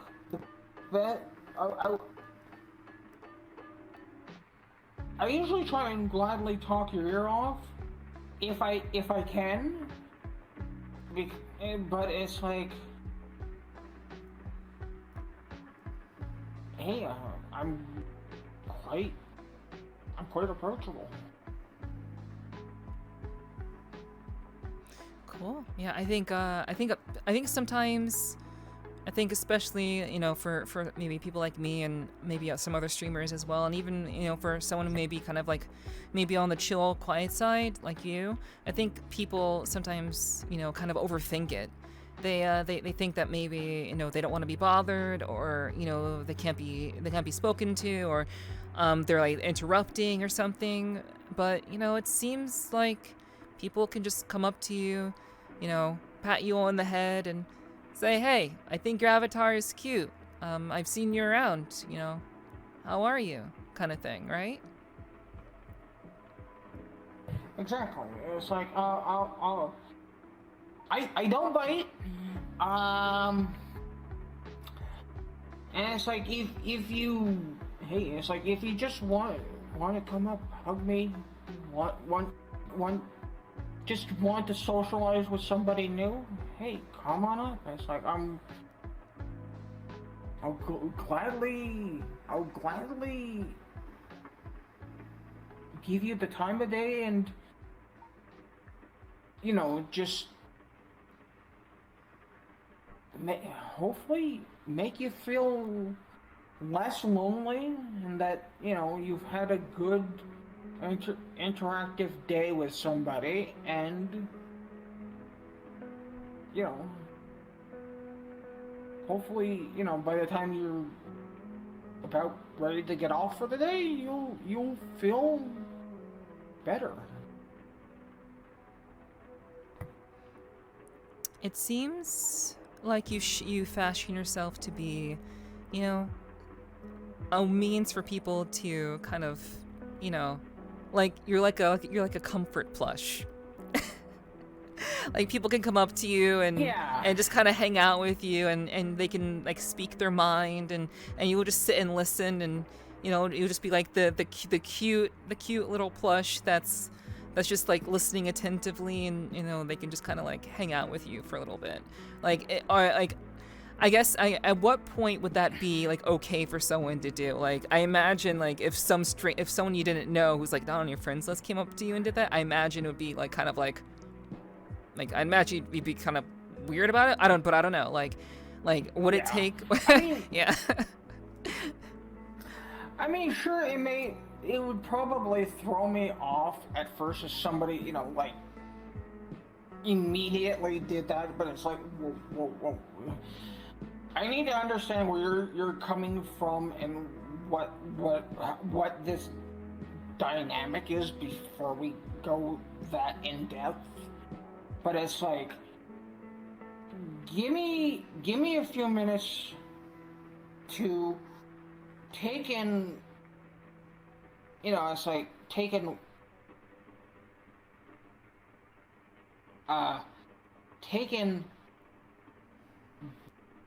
where you're coming from, and then we can sit and relax and talk, and vibe. And Nice. it's like I'm not that. For me, it's that shock to the system of somebody just diving right into. It's like, hi, it's like that sitting close talking. It's hi, I'm really appreciative of you, and it's like I really want to talk to you about these things. It's like just give me a moment to just process. It's like we can get to where you want to be, but it's like just give me a minute to, let's go on the journey before we get to that destination first. Yeah, that sounds totally fair, and absolutely socially like the right process to take when you're dealing with someone for the first time, or just in general, like that definitely the right way to go about it for sure.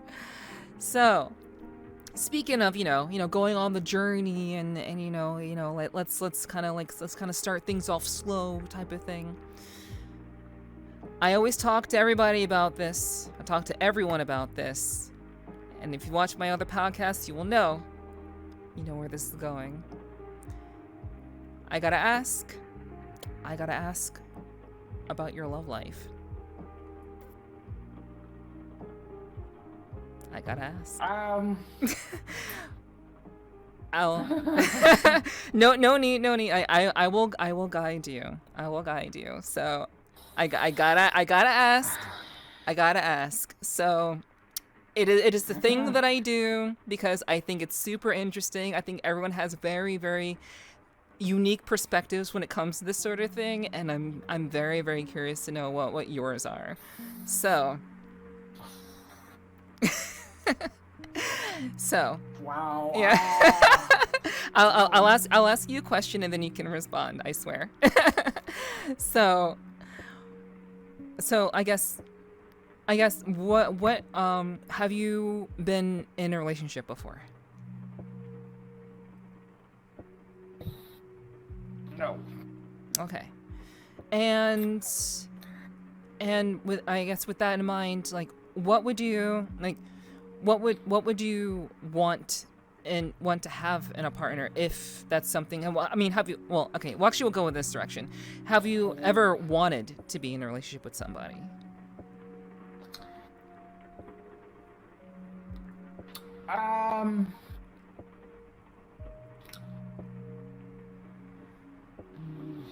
Probably when I was in high school, I could say yes. I mean, I've tried. I've honestly tried. But that one time I really did try, it was, at least in my eyes, a very awkward disaster. Wow, that sounds really bad. Yeah. It's like we like, there were plans, and we tried to do one thing, led to another. We led to one thing that did not end up going well, to another thing that did not end up going well, and it's like we ended up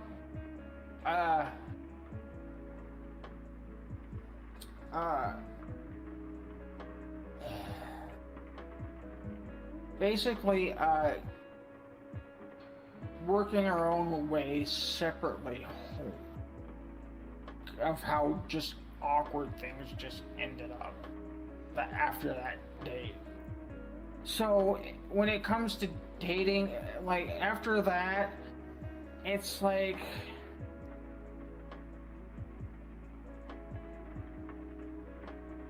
it just filled me with uncertainties of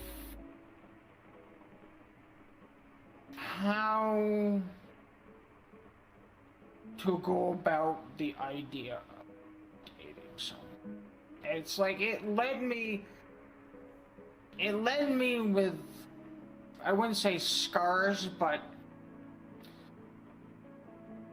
it left me with dents of uncertainty, and it's like it's never really fully,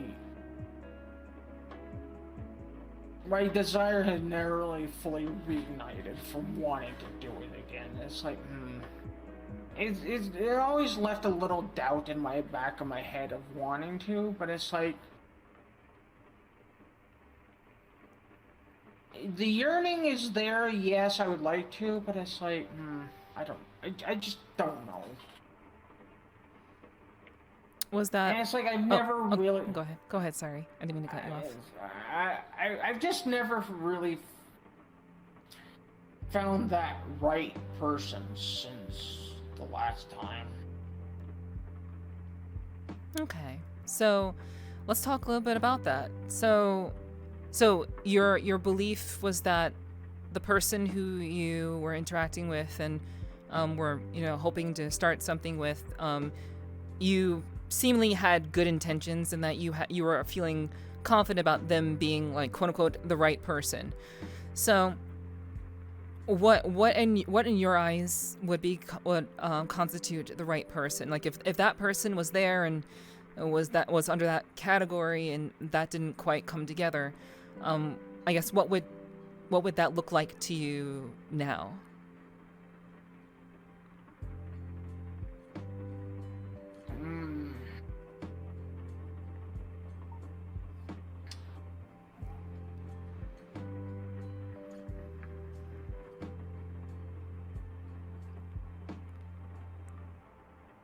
I mean, with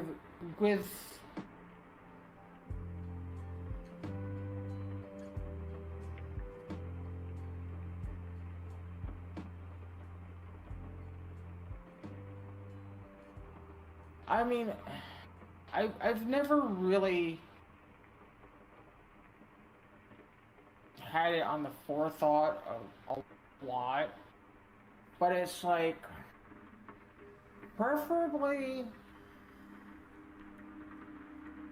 I think, with preferably, as I guess we all do, is like someone who can appreciate me with all my, you know, quirks, flaws, good, you know, the good, bad qualities of me. It's like,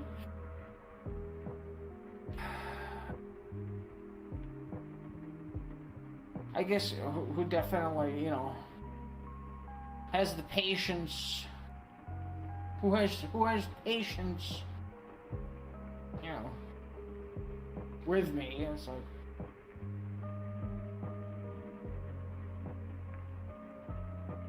it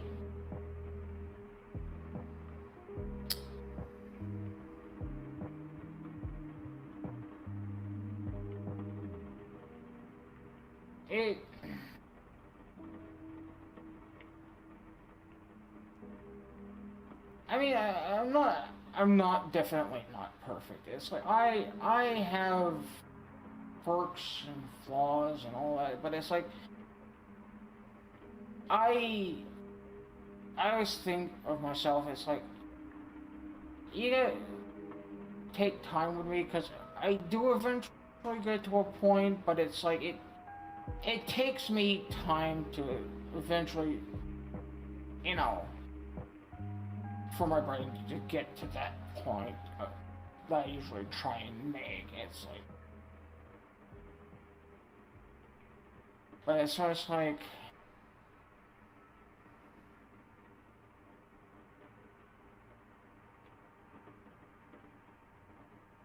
I don't know, when it comes to finding that one person, it's like,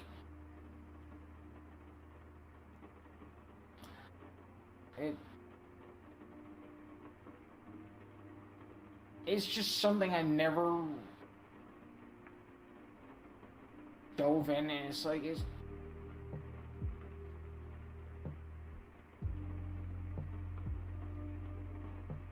I guess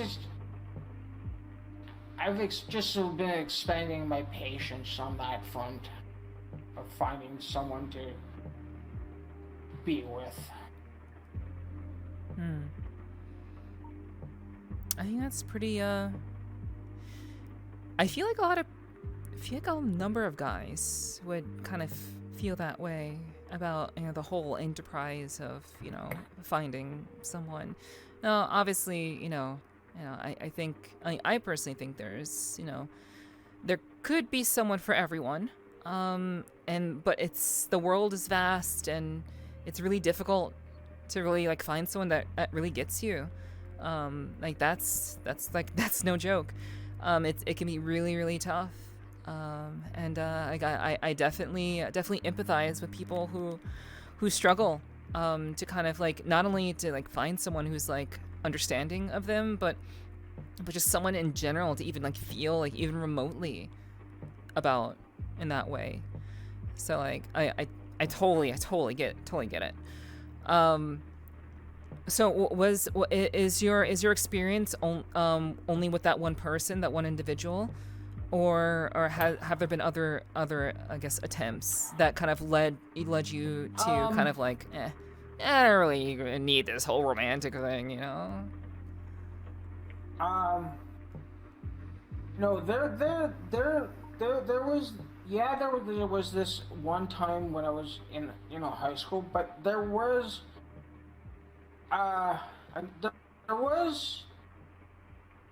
another couple of attempts when I was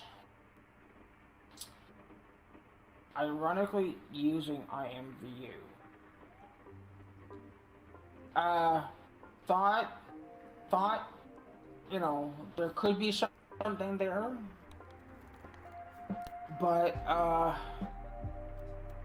one just fizzled out because they were gonna be stopping using that, you know, interactive meet a thing because they were going off moving for a job somewhere else. And the other one, I have to laugh every time I think about it. That was my first experience with Crazy. Oh shit. Okay. Can you talk about it? Can you talk about it? I think people would like to hear about this. Yeah. Yeah, that's the one surprising thing about me that I don't bring up is I've experienced Crazy where this person, it was like this person was a part of this group because the idea was, kind of like a comical little family gathering. And, it's like,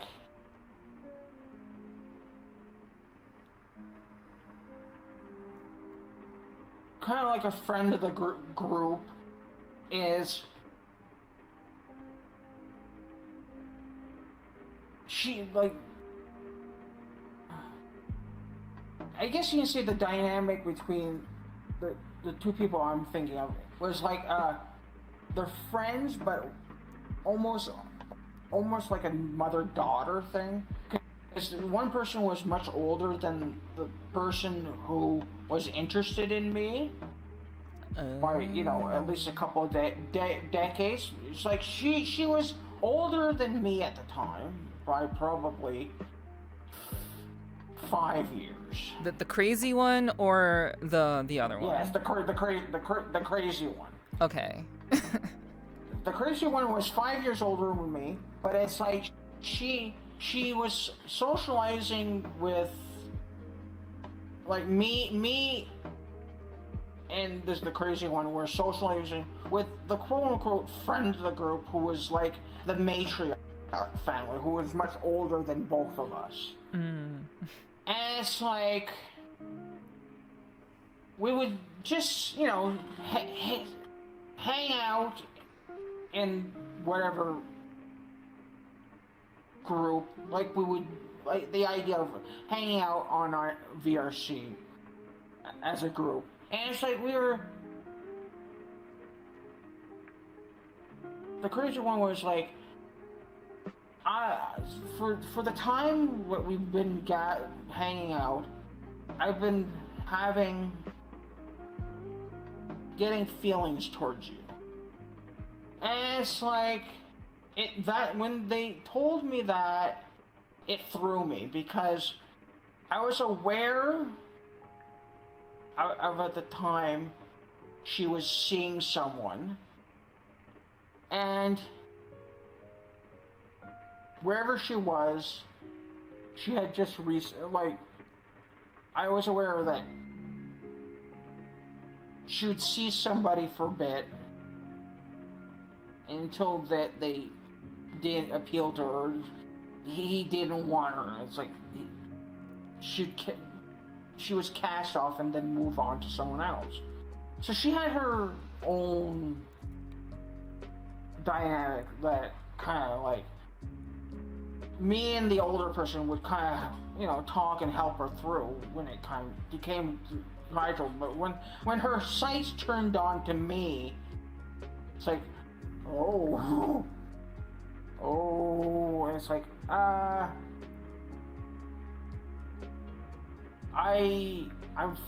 told her I was flattered that she was interested in me, but it became to the point where it was like she was becoming very insistent. She'd fly out to where I was to be with me. And it's like, whoa.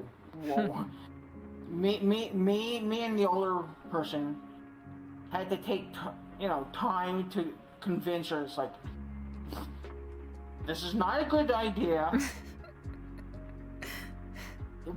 I'm definitely not ready for this.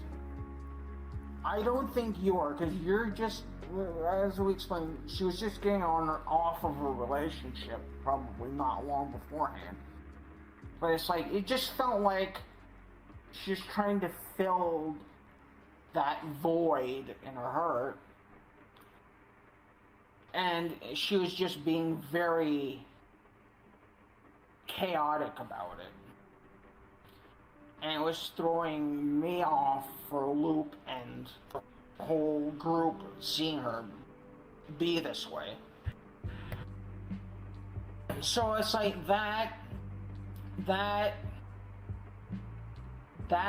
whole intense,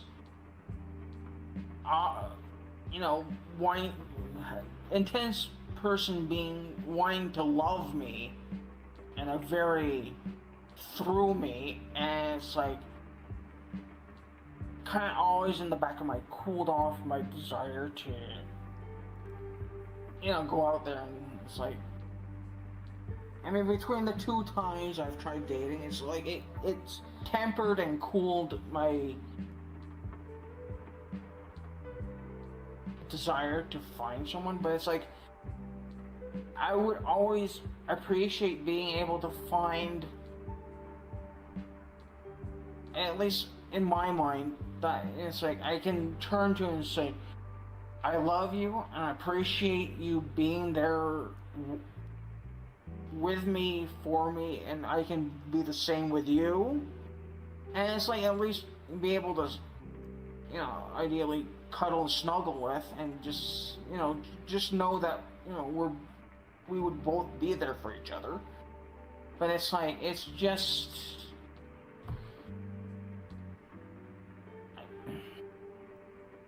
just never been a rush thing for me to do. Yeah. After those experiences. Yeah, I can certainly understand. Like you come in contact with crazy. They want to get things started real fast. Yeah, that is definitely crazy. That's certainly narcissistic tendencies. Yeah, it's not good. But yeah, I can totally understand your desire for like even like bothering has definitely cooled. I can definitely understand. Consecutive L's is just, yeah, doesn't feel good. Doesn't feel good. No. For sure. So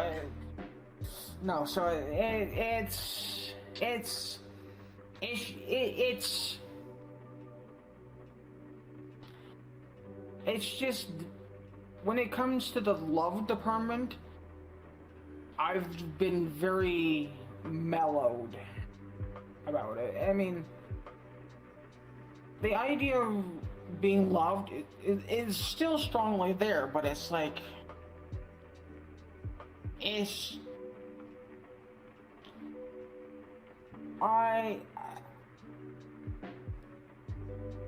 the hope's there to find it in due time. I like to think it'll happen when it will happen.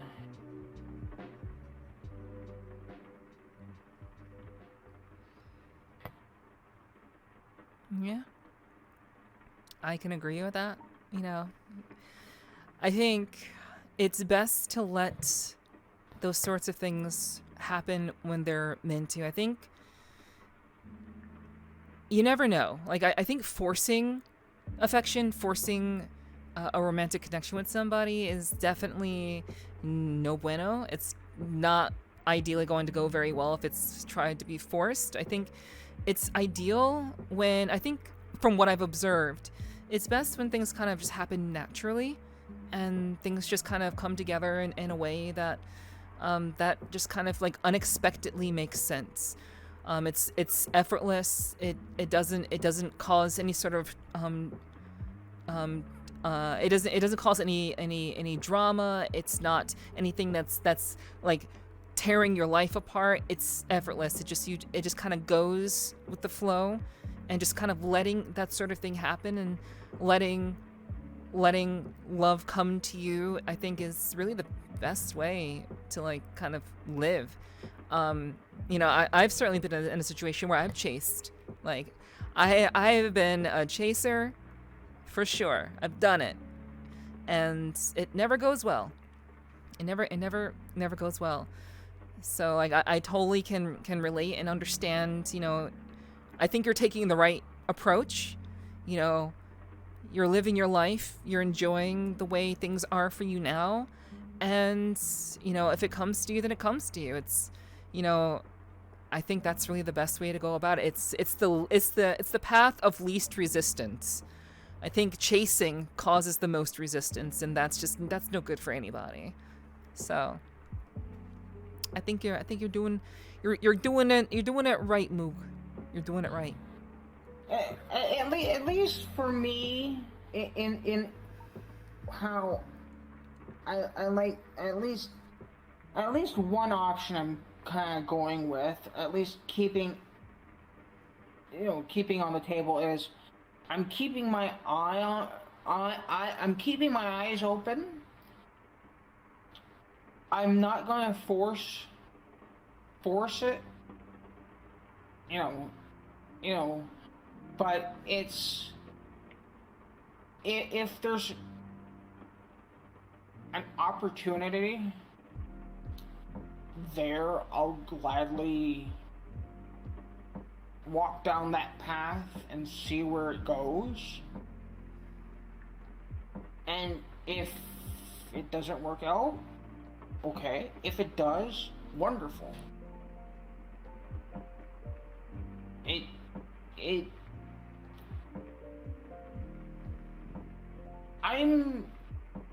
When it comes to love, I'm enjoying the journey of where it may or may not go.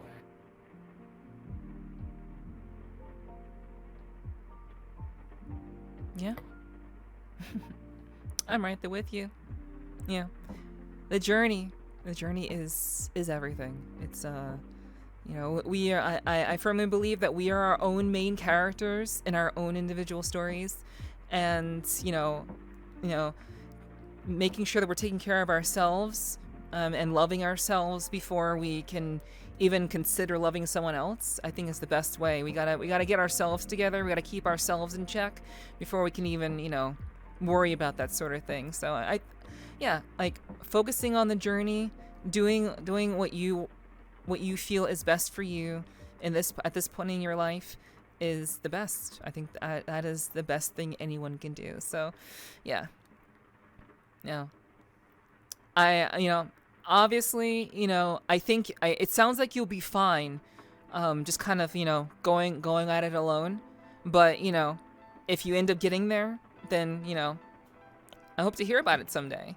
But either way, I think you're doing it the right way. And, it's good to feel comfortable with yourself, and not feel like pressured to be in a relationship. I think a lot of people feel pressured to constantly be in something with someone because they see others around them in something with someone, and social pressure can definitely lead people astray and cause people to make silly decisions. So, but I mean, it seems like you got your head on straight, Moog. And yeah, I'm glad that that you're taking this path, this journey. Yeah, I try and keep it on as straight as possible and as well oiled, so that I can at least look left, keep my head on a swivel. Mm-hmm. And you're keeping your eyes open too, so you're not just completely sure. but you have your eyes open as well. Yeah, yeah. it's like I try and not put blinders on, so I'm completely, you know, tunnel vision on something.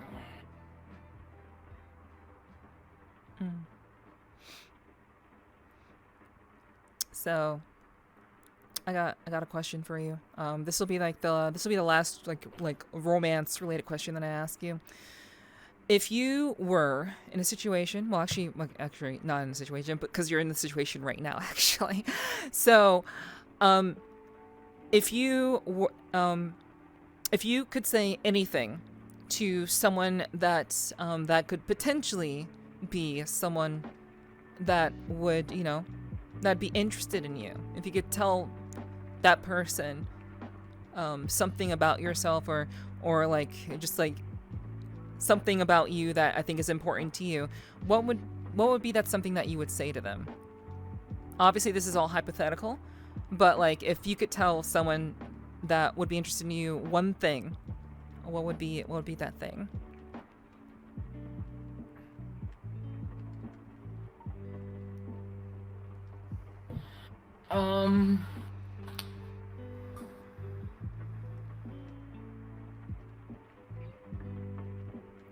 I would hope that their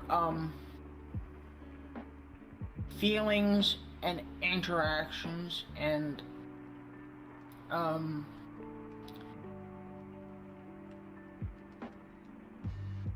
what emotions they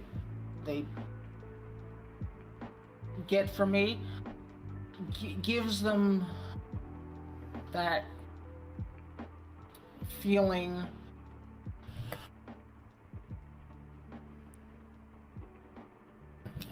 of being wrapped up in a warm blanket, and at least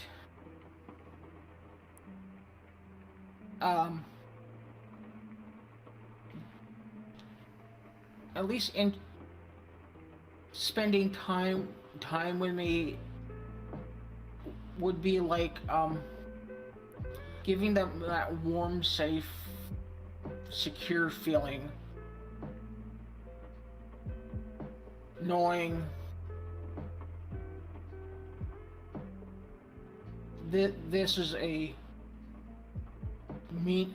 meaning to them, that I'm meaningful, and it's like this, like I'm that safe person or safe place in their life that they can always know that it's there for them, and will always, you know, will always can come to every day to come back to.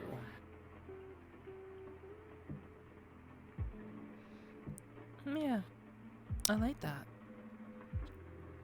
That's very, very sweet. Your choice of metaphors is it really does paint a very, very nice picture of like what the kind of atmosphere that you'd hope to create, and the kind of connection that you'd want to have. Like I really liked your metaphors of like being wrapped in a warm blanket, and you know, just, you know, there's the comfort of being near somebody in that regard. So yeah, I like it. All right. Because I've had friends that I've seen sometimes who have gone through a lot of rough times. So it's like being aware of that whole, you know, situation when it comes to relationships. It's like, that's why I always kind of aim to be that comfort spot in you know, people's lives.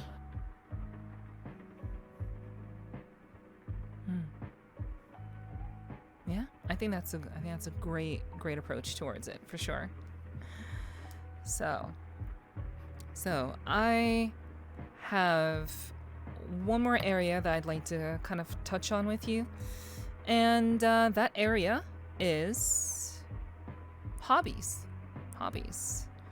Like what are the things that Moogly is into? So when you're not doing VR chat, what are some fun things that you enjoy doing? What do you like outside of VR chat? Outside, well, ooh.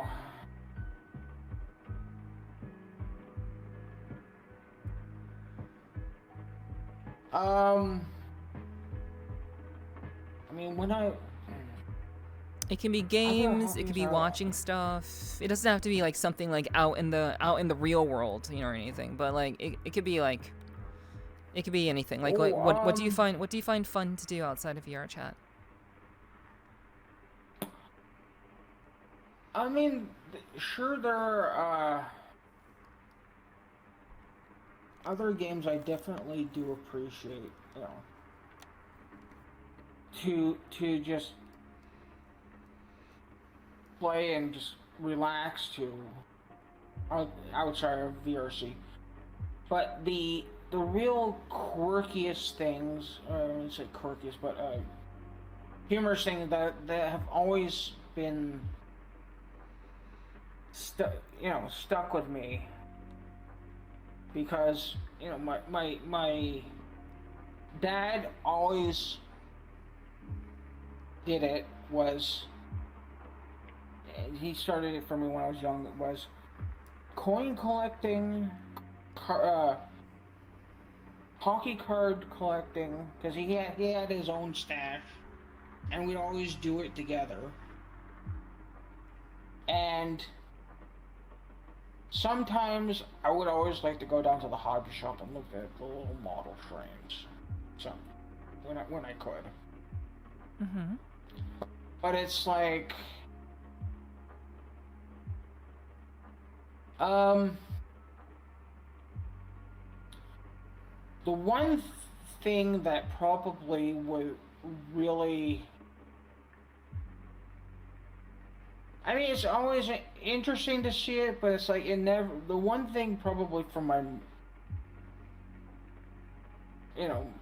my mom was always into, but never really sunk in for me, was like appreciating plates. That was always my mother's thing, but and it's like she made me kind of appreciate that hobby of hers, but it's like,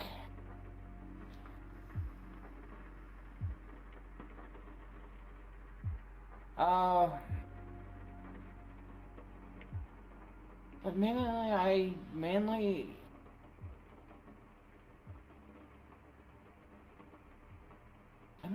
enjoy,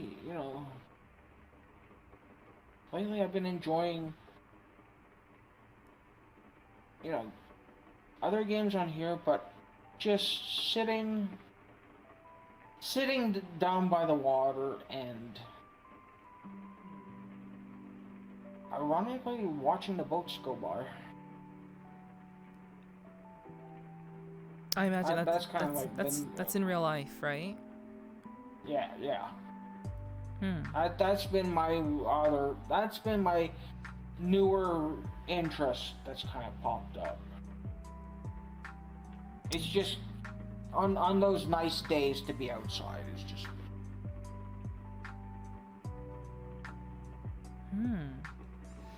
Interesting. Like, I would say, like, I believe you're the first guest who's like really kind of honed in on aspects of like, or like hobbies like outside of like their computer or their console. Like you genuinely enjoy like coin collecting and going out to enjoy the weather and watching boats go by and just kind of like enjoying the peace. Like you seem like someone who really just doesn't like stress, and your entire life is built around like not having like any form of stress, and everything that you do is really focused on just relaxation and calmness. Yeah, because it's like for me, growing up, it's like it was always about getting out of the house. It's like putting aside what I had to do with school, family, friends. It was always about for those wonderful times during, you know, the spring and summer, just going out, traveling. We would always have our routine spots that places we would go to. Just getting out, disconnecting from the computer, you know, TV, you know, video games and all that. It's like just getting out of the house and doing other things than just sitting about. And there was, you know, that stuff was always at home to come back to, but it's like just get out, appreciate other things, and it's like, but it's like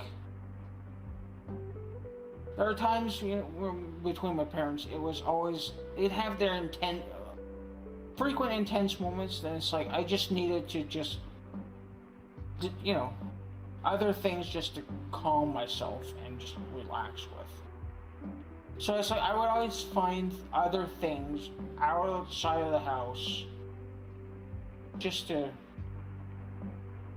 calm myself, find that relaxed place, and when I get home, I could, you know, come back and enjoy, you know, my electronics.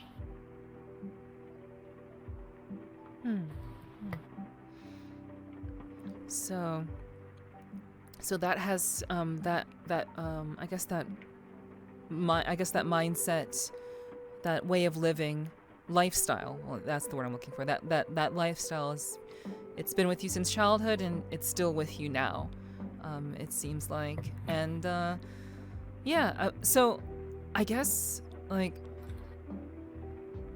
So with VRChat, like how do you know how many hours you've logged in VRChat comparatively?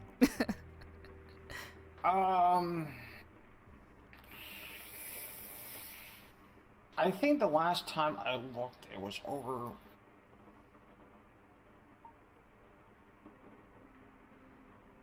500 hours, maybe. It's been a hot minute since I've actually. It's actually been a hot minute since I've actually looked. So I really don't know offhand how many hours, but it's like, for all I know, it's probably at least maybe 500 hours, more or less. I don't know. It's been a while since I've looked. I mean, that's fine. That's totally okay. Like. So, I mean, I was asking because, you know, like I imagine that if you really prioritize, you know, being away from your electronics, you know, your computer and all that, you would probably not have as many hours as, you know, the average VRChat user, even though you've been on this platform for something along the lines of like 4+ years. So I was just kind of curious to see like how your amount of time spent in VRChat is different from, you know, because you go out, you spend time outside, you do other things, you have hobbies outside of like playing video games and things like that, you know, a lot of people don't really do. And I think that's unique. I think that's special, and that's really, really awesome. Like it may seem like kind of odd to like a couple of people or to different people, but I personally think that when you're doing something that you enjoy doing, I think that's really all that matters. And you know, I don't think anyone would have really guessed that like you'd be into like coin collecting and you know enjoying just like you know the feel of the wind across the water, you know, watching the boats go by. Like I don't think people would have guessed that, but it does kind of it tracks, I would say. Yeah, but I would imagine I probably have logged in a lot more hours because of COVID. So it's like, because being stuck inside with all that time, I think I probably, I would imagine I'd probably put in a lot more hours. Because, I mean, sure, I play a few other games during that time, but it's like, this is where I've been the most, you know, just to get my social interaction during that time. So it's like I wouldn't be surprised if my time is a lot higher than I last checked. Okay. And do you oh go ahead. No, you can go on. Okay. So do you do you have any sort of like you have anything else that you're into, like any sort of like I guess you know it's you know today when this is being recorded it is it's May the 4th.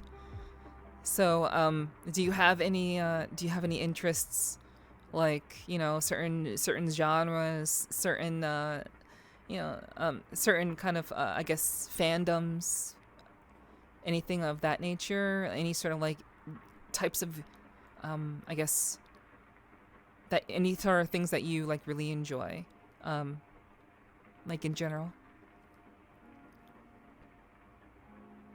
or do you keep it really simple?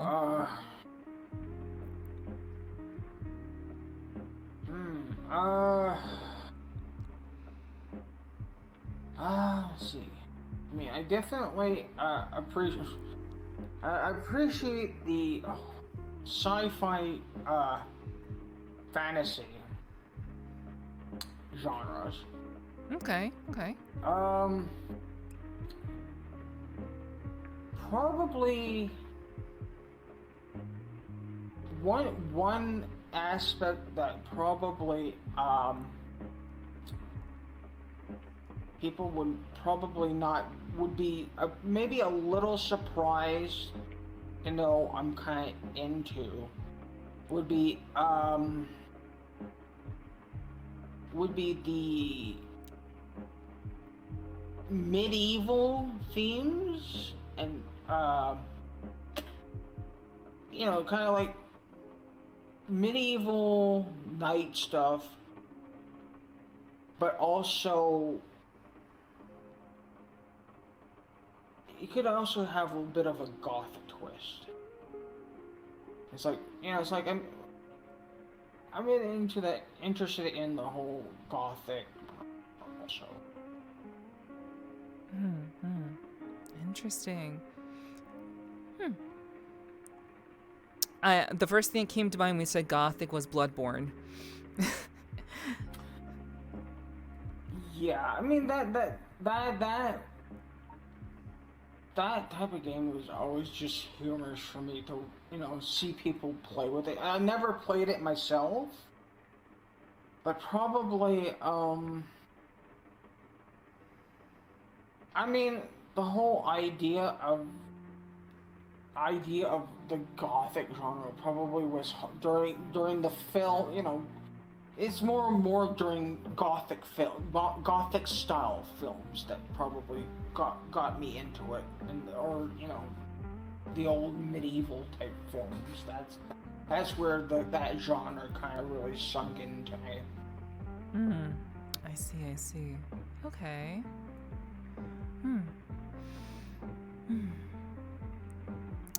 Do you watch any anime? Yes, I do. What are you into? Like, what type of anime?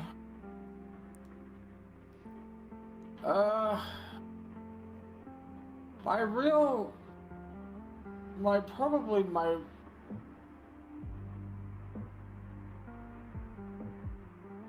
go-to type of anime is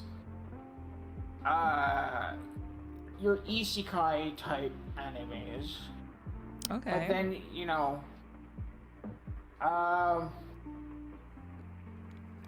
but I'm always, the ones that have always kind of stuck to me is things like Dragon Ball and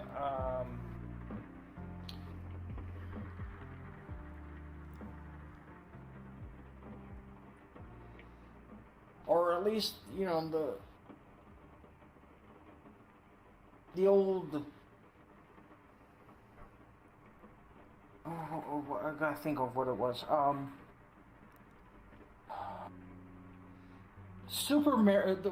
That's it. Super Marionettes. It's where they would do kind of like live, like we're going way back, like the old classic Thunderbirds, where they used like the British version, where they used the puppets on the strings.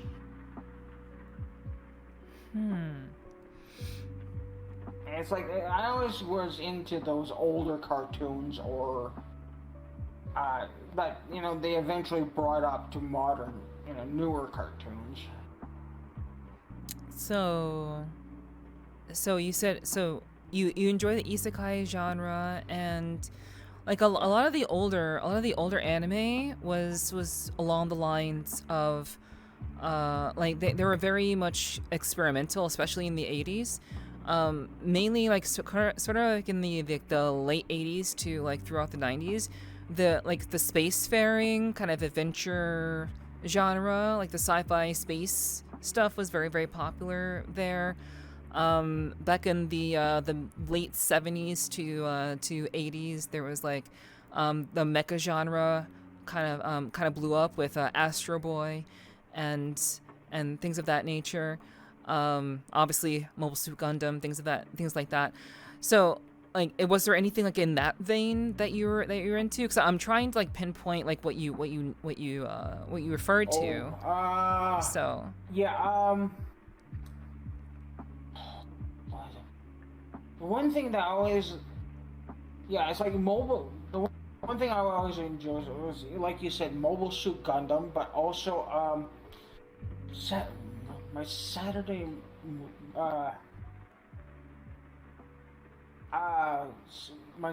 morning cartoons. It was always like I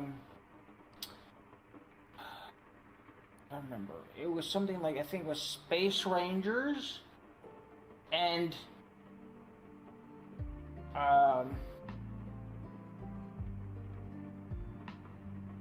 Mask. But we're going way back for me.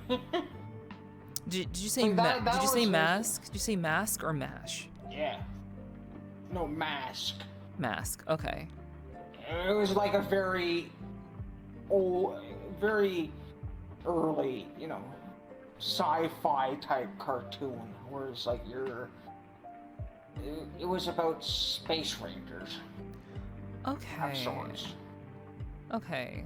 So I guess not really. So I guess it wasn't really like anime, but more so like just like older style cartoons from you know.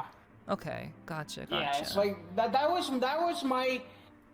my early idea of, at least at the time, it was my idea of cartoons, but then it led over to me finding out about anime later on. Of course. Yeah, I think that goes. I think. But yeah, that makes sense. Because it took me a while to realize, oh wait, there are things like Japanese anime. It's like, oh my god. It's like, what? I guess when it came to, I don't really know exactly when or where it was my first time, getting into anime, but it's like, when I realized what it was like, my God, what have I been missing out? Yeah. And it's like, I guess it was. Unfortunately, it was later in my life when I, came into realizing what anime was, because I just had other I was doing other things at the time, so it's like.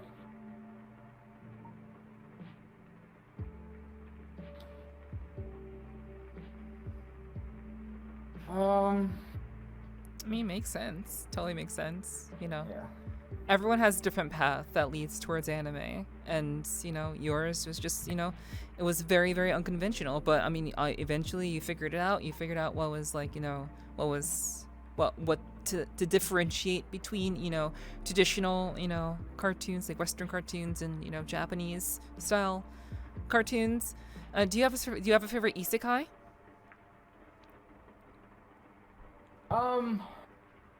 The one that I would always go to watch over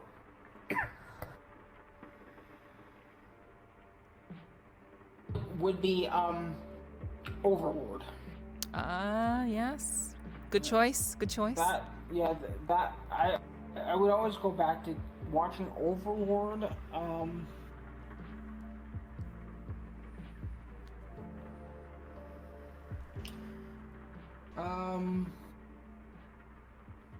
Then there was,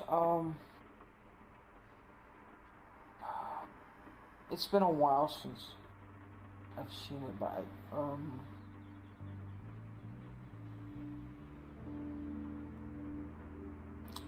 oh my goodness, the name has completely evaded me off.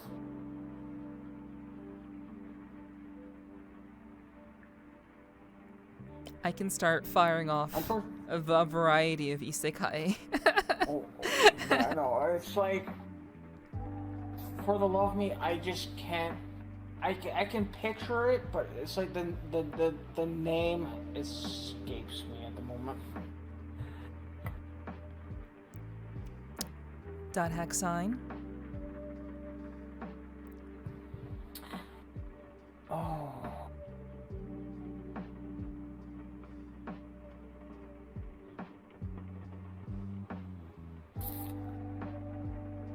Did that ring a bell? Or No, unfortunately, I don't recognize that one. Okay. Well, I mean, it's fine if you can't remember. Yeah, it's like I just can't think of it off the top of my head. Ah, yeah. No worries. It's totally fine. I was just curious to know. But yeah, Overlord is a great choice. Like as one to kind of fall back on. Yeah, I enjoyed Overlord. Very, very fun. Very, very fun series. It has it has its shortcomings, but it's I think it's a pretty decent, kind of idea. It's an interesting idea, an interesting approach to like the whole isekai genre, and how they managed to kind of make that all come together, make that work. But I have one more question for you, Moogly. Well, actually, correction, two, because I always do this. I always say one, but I always mean two. So,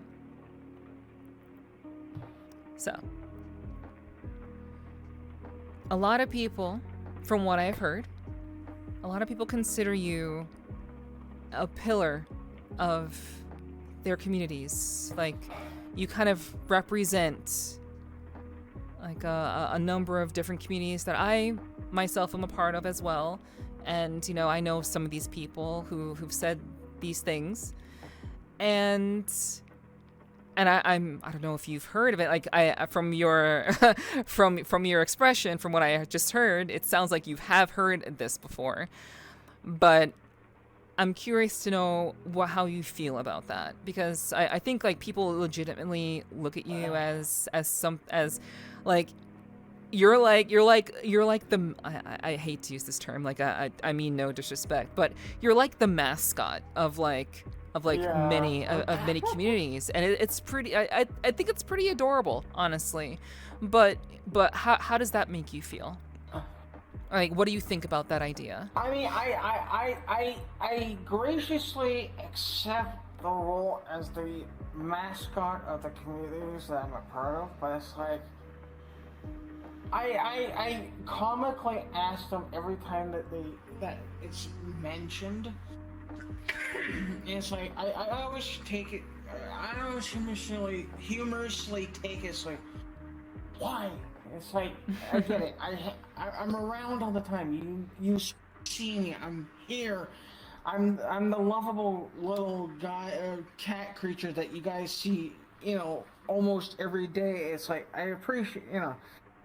I gracefully accept. It's like, but as you put it, it's like I'm it's like, yes, I'm humorously being put up on a pedestal, but why am I up here? And it's like I'm thankful for it, but it's like I'm me just being me, and it's like I try to be. I'm grateful. It's like people are seeing me in such a wonderful light, and I'm very, appreciative and accepting for how the people see and feel towards me. It's like. And it's like I'll gladly take everything in a nice humble stride.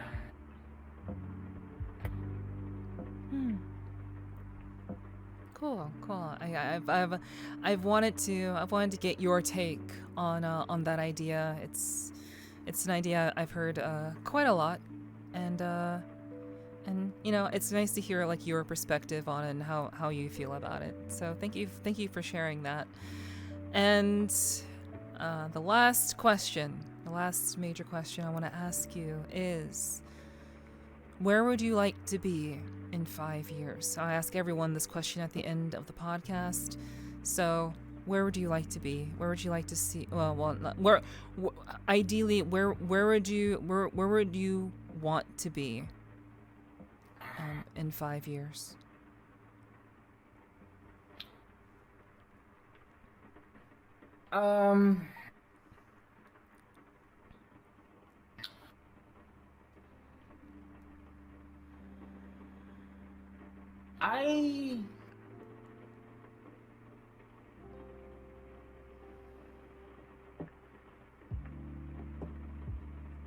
I would like to.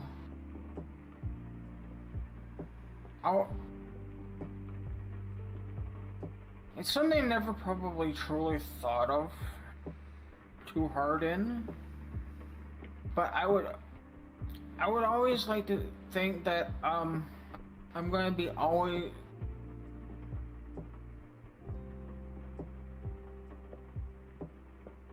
a part of the groups I've met.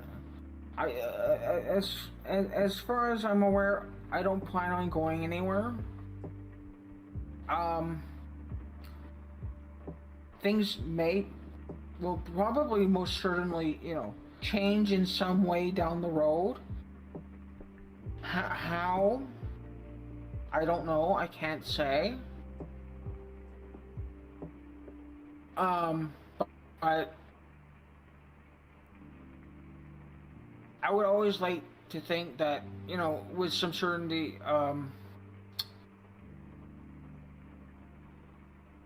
there will be always a place down the road wherever I will end up, or be with the communities I've been, I always will be a part of their community as long as possible. I mean, I don't plan on going anywhere, but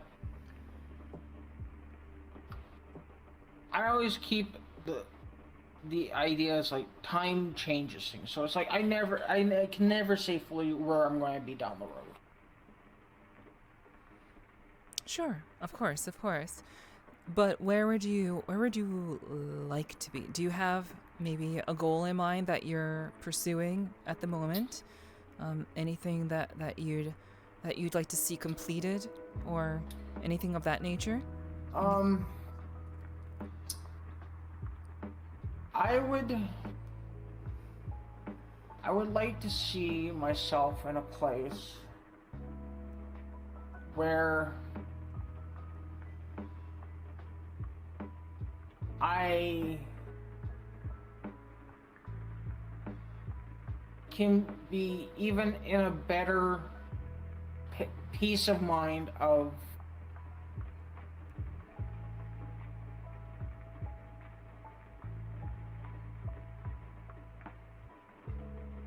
what I'm going to be doing in the future. Like,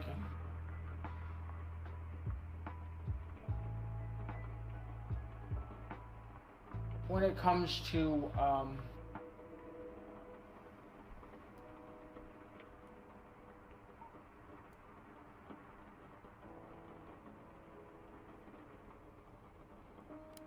I guess my goal is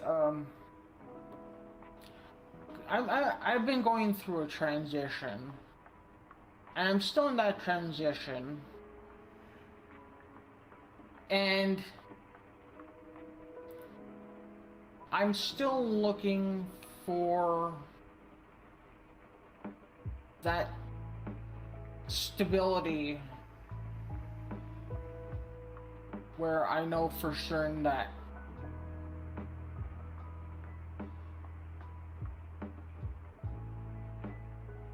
I can comfortably take care of myself and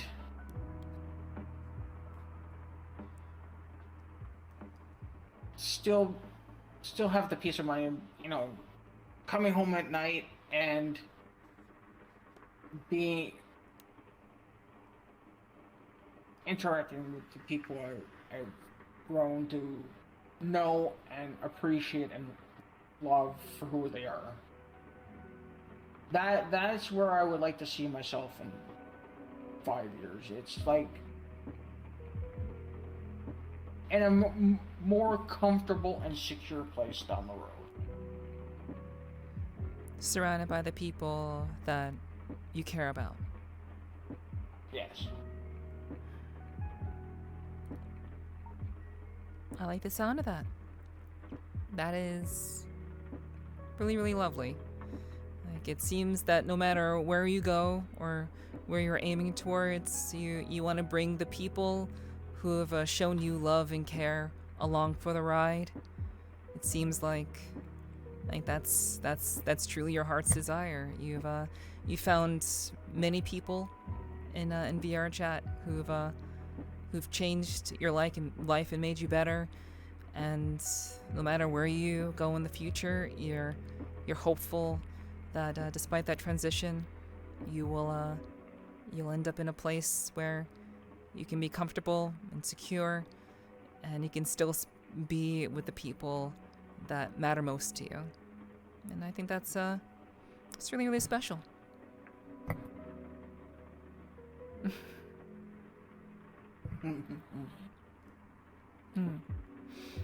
Yeah. So, thank you so much for joining me tonight, Moogly. It's been really, really great getting to know you. It's been great just having, like a very meaningful heart to heart with you. It's been very, very touching. Like a lot of the things that you've said have been like extremely, extremely touching. Like it's like a lot of gratefulness, a lot of humbleness, and just trying to bring joy into people's lives, just by you being you, and that's irreplaceable. I mean, I think that's why people think of you the way they do, and they value you so much, and why many of them really, really wanted to get to know you better. And I think a lot of them are happy that that you were willing to sit down with me and talk to me tonight. So I really am grateful that you decided to do so. I learned a lot, and I'm hopeful that I think a lot of other people learned a lot about you too. And I think that's only going to make your relationships and those connections with the communities that you're a part of, I think that's only going to make them stronger. Because they know a little bit more about you that maybe they didn't know before. And I personally think this was a great. No, I'm not tooting my own horn here. I swear I'm not tooting my own horn. But I think being on the podcast really was a positive thing, for not just for you, but for everyone who knows you, especially for someone who genuinely cares about their community and the people that they've touched. So, thank you very much, Moogly. It's been great. It's been great. Anything you want to say? Well, I gotta say, thank you for this Meow Voice interaction. This was a very enjoyable experience. I'm glad. I'm glad to have come on here for this experience. I'm very, very relieved that it was a positive, and I'm glad you don't feel like it was a mistake. I do my best to really not let anyone feel like it was a mistake, and I'm certainly glad that it seems like it was enjoyable and a good time for you. Like it was worth the sacrifice of time for you. So I'm very, very glad to hear that. So, where can people? I don't know how much social media you're on or anything, but is there anywhere that people can find you? Is there anything that is there? I know you're not much of a content creator, but is there any way that people can maybe reach out to you in some shape or form? I imagine it's just going to be through VRChat, but I'd like to hear from you. Oh,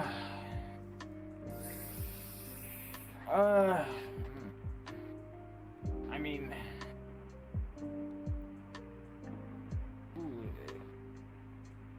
as for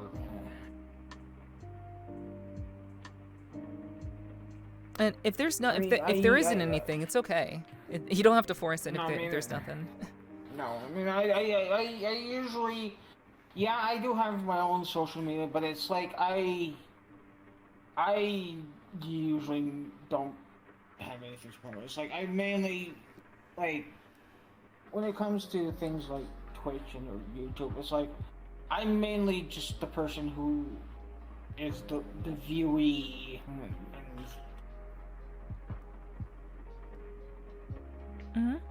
and that's totally fine. That's totally alright. Like, so it's like mainly best way to find me is like through those other communities that I've mentioned, like Tico and Shells. It's like I'm gratefully a part of their communities, and it's like I'm not hard to find there, or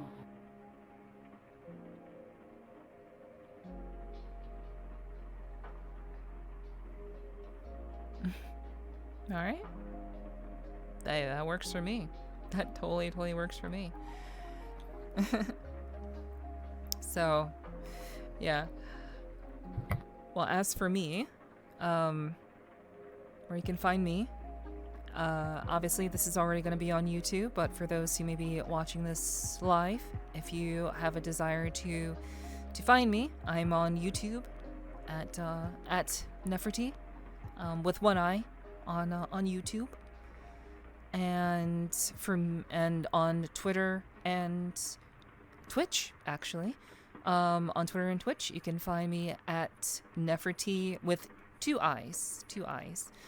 So, that is where you can find me.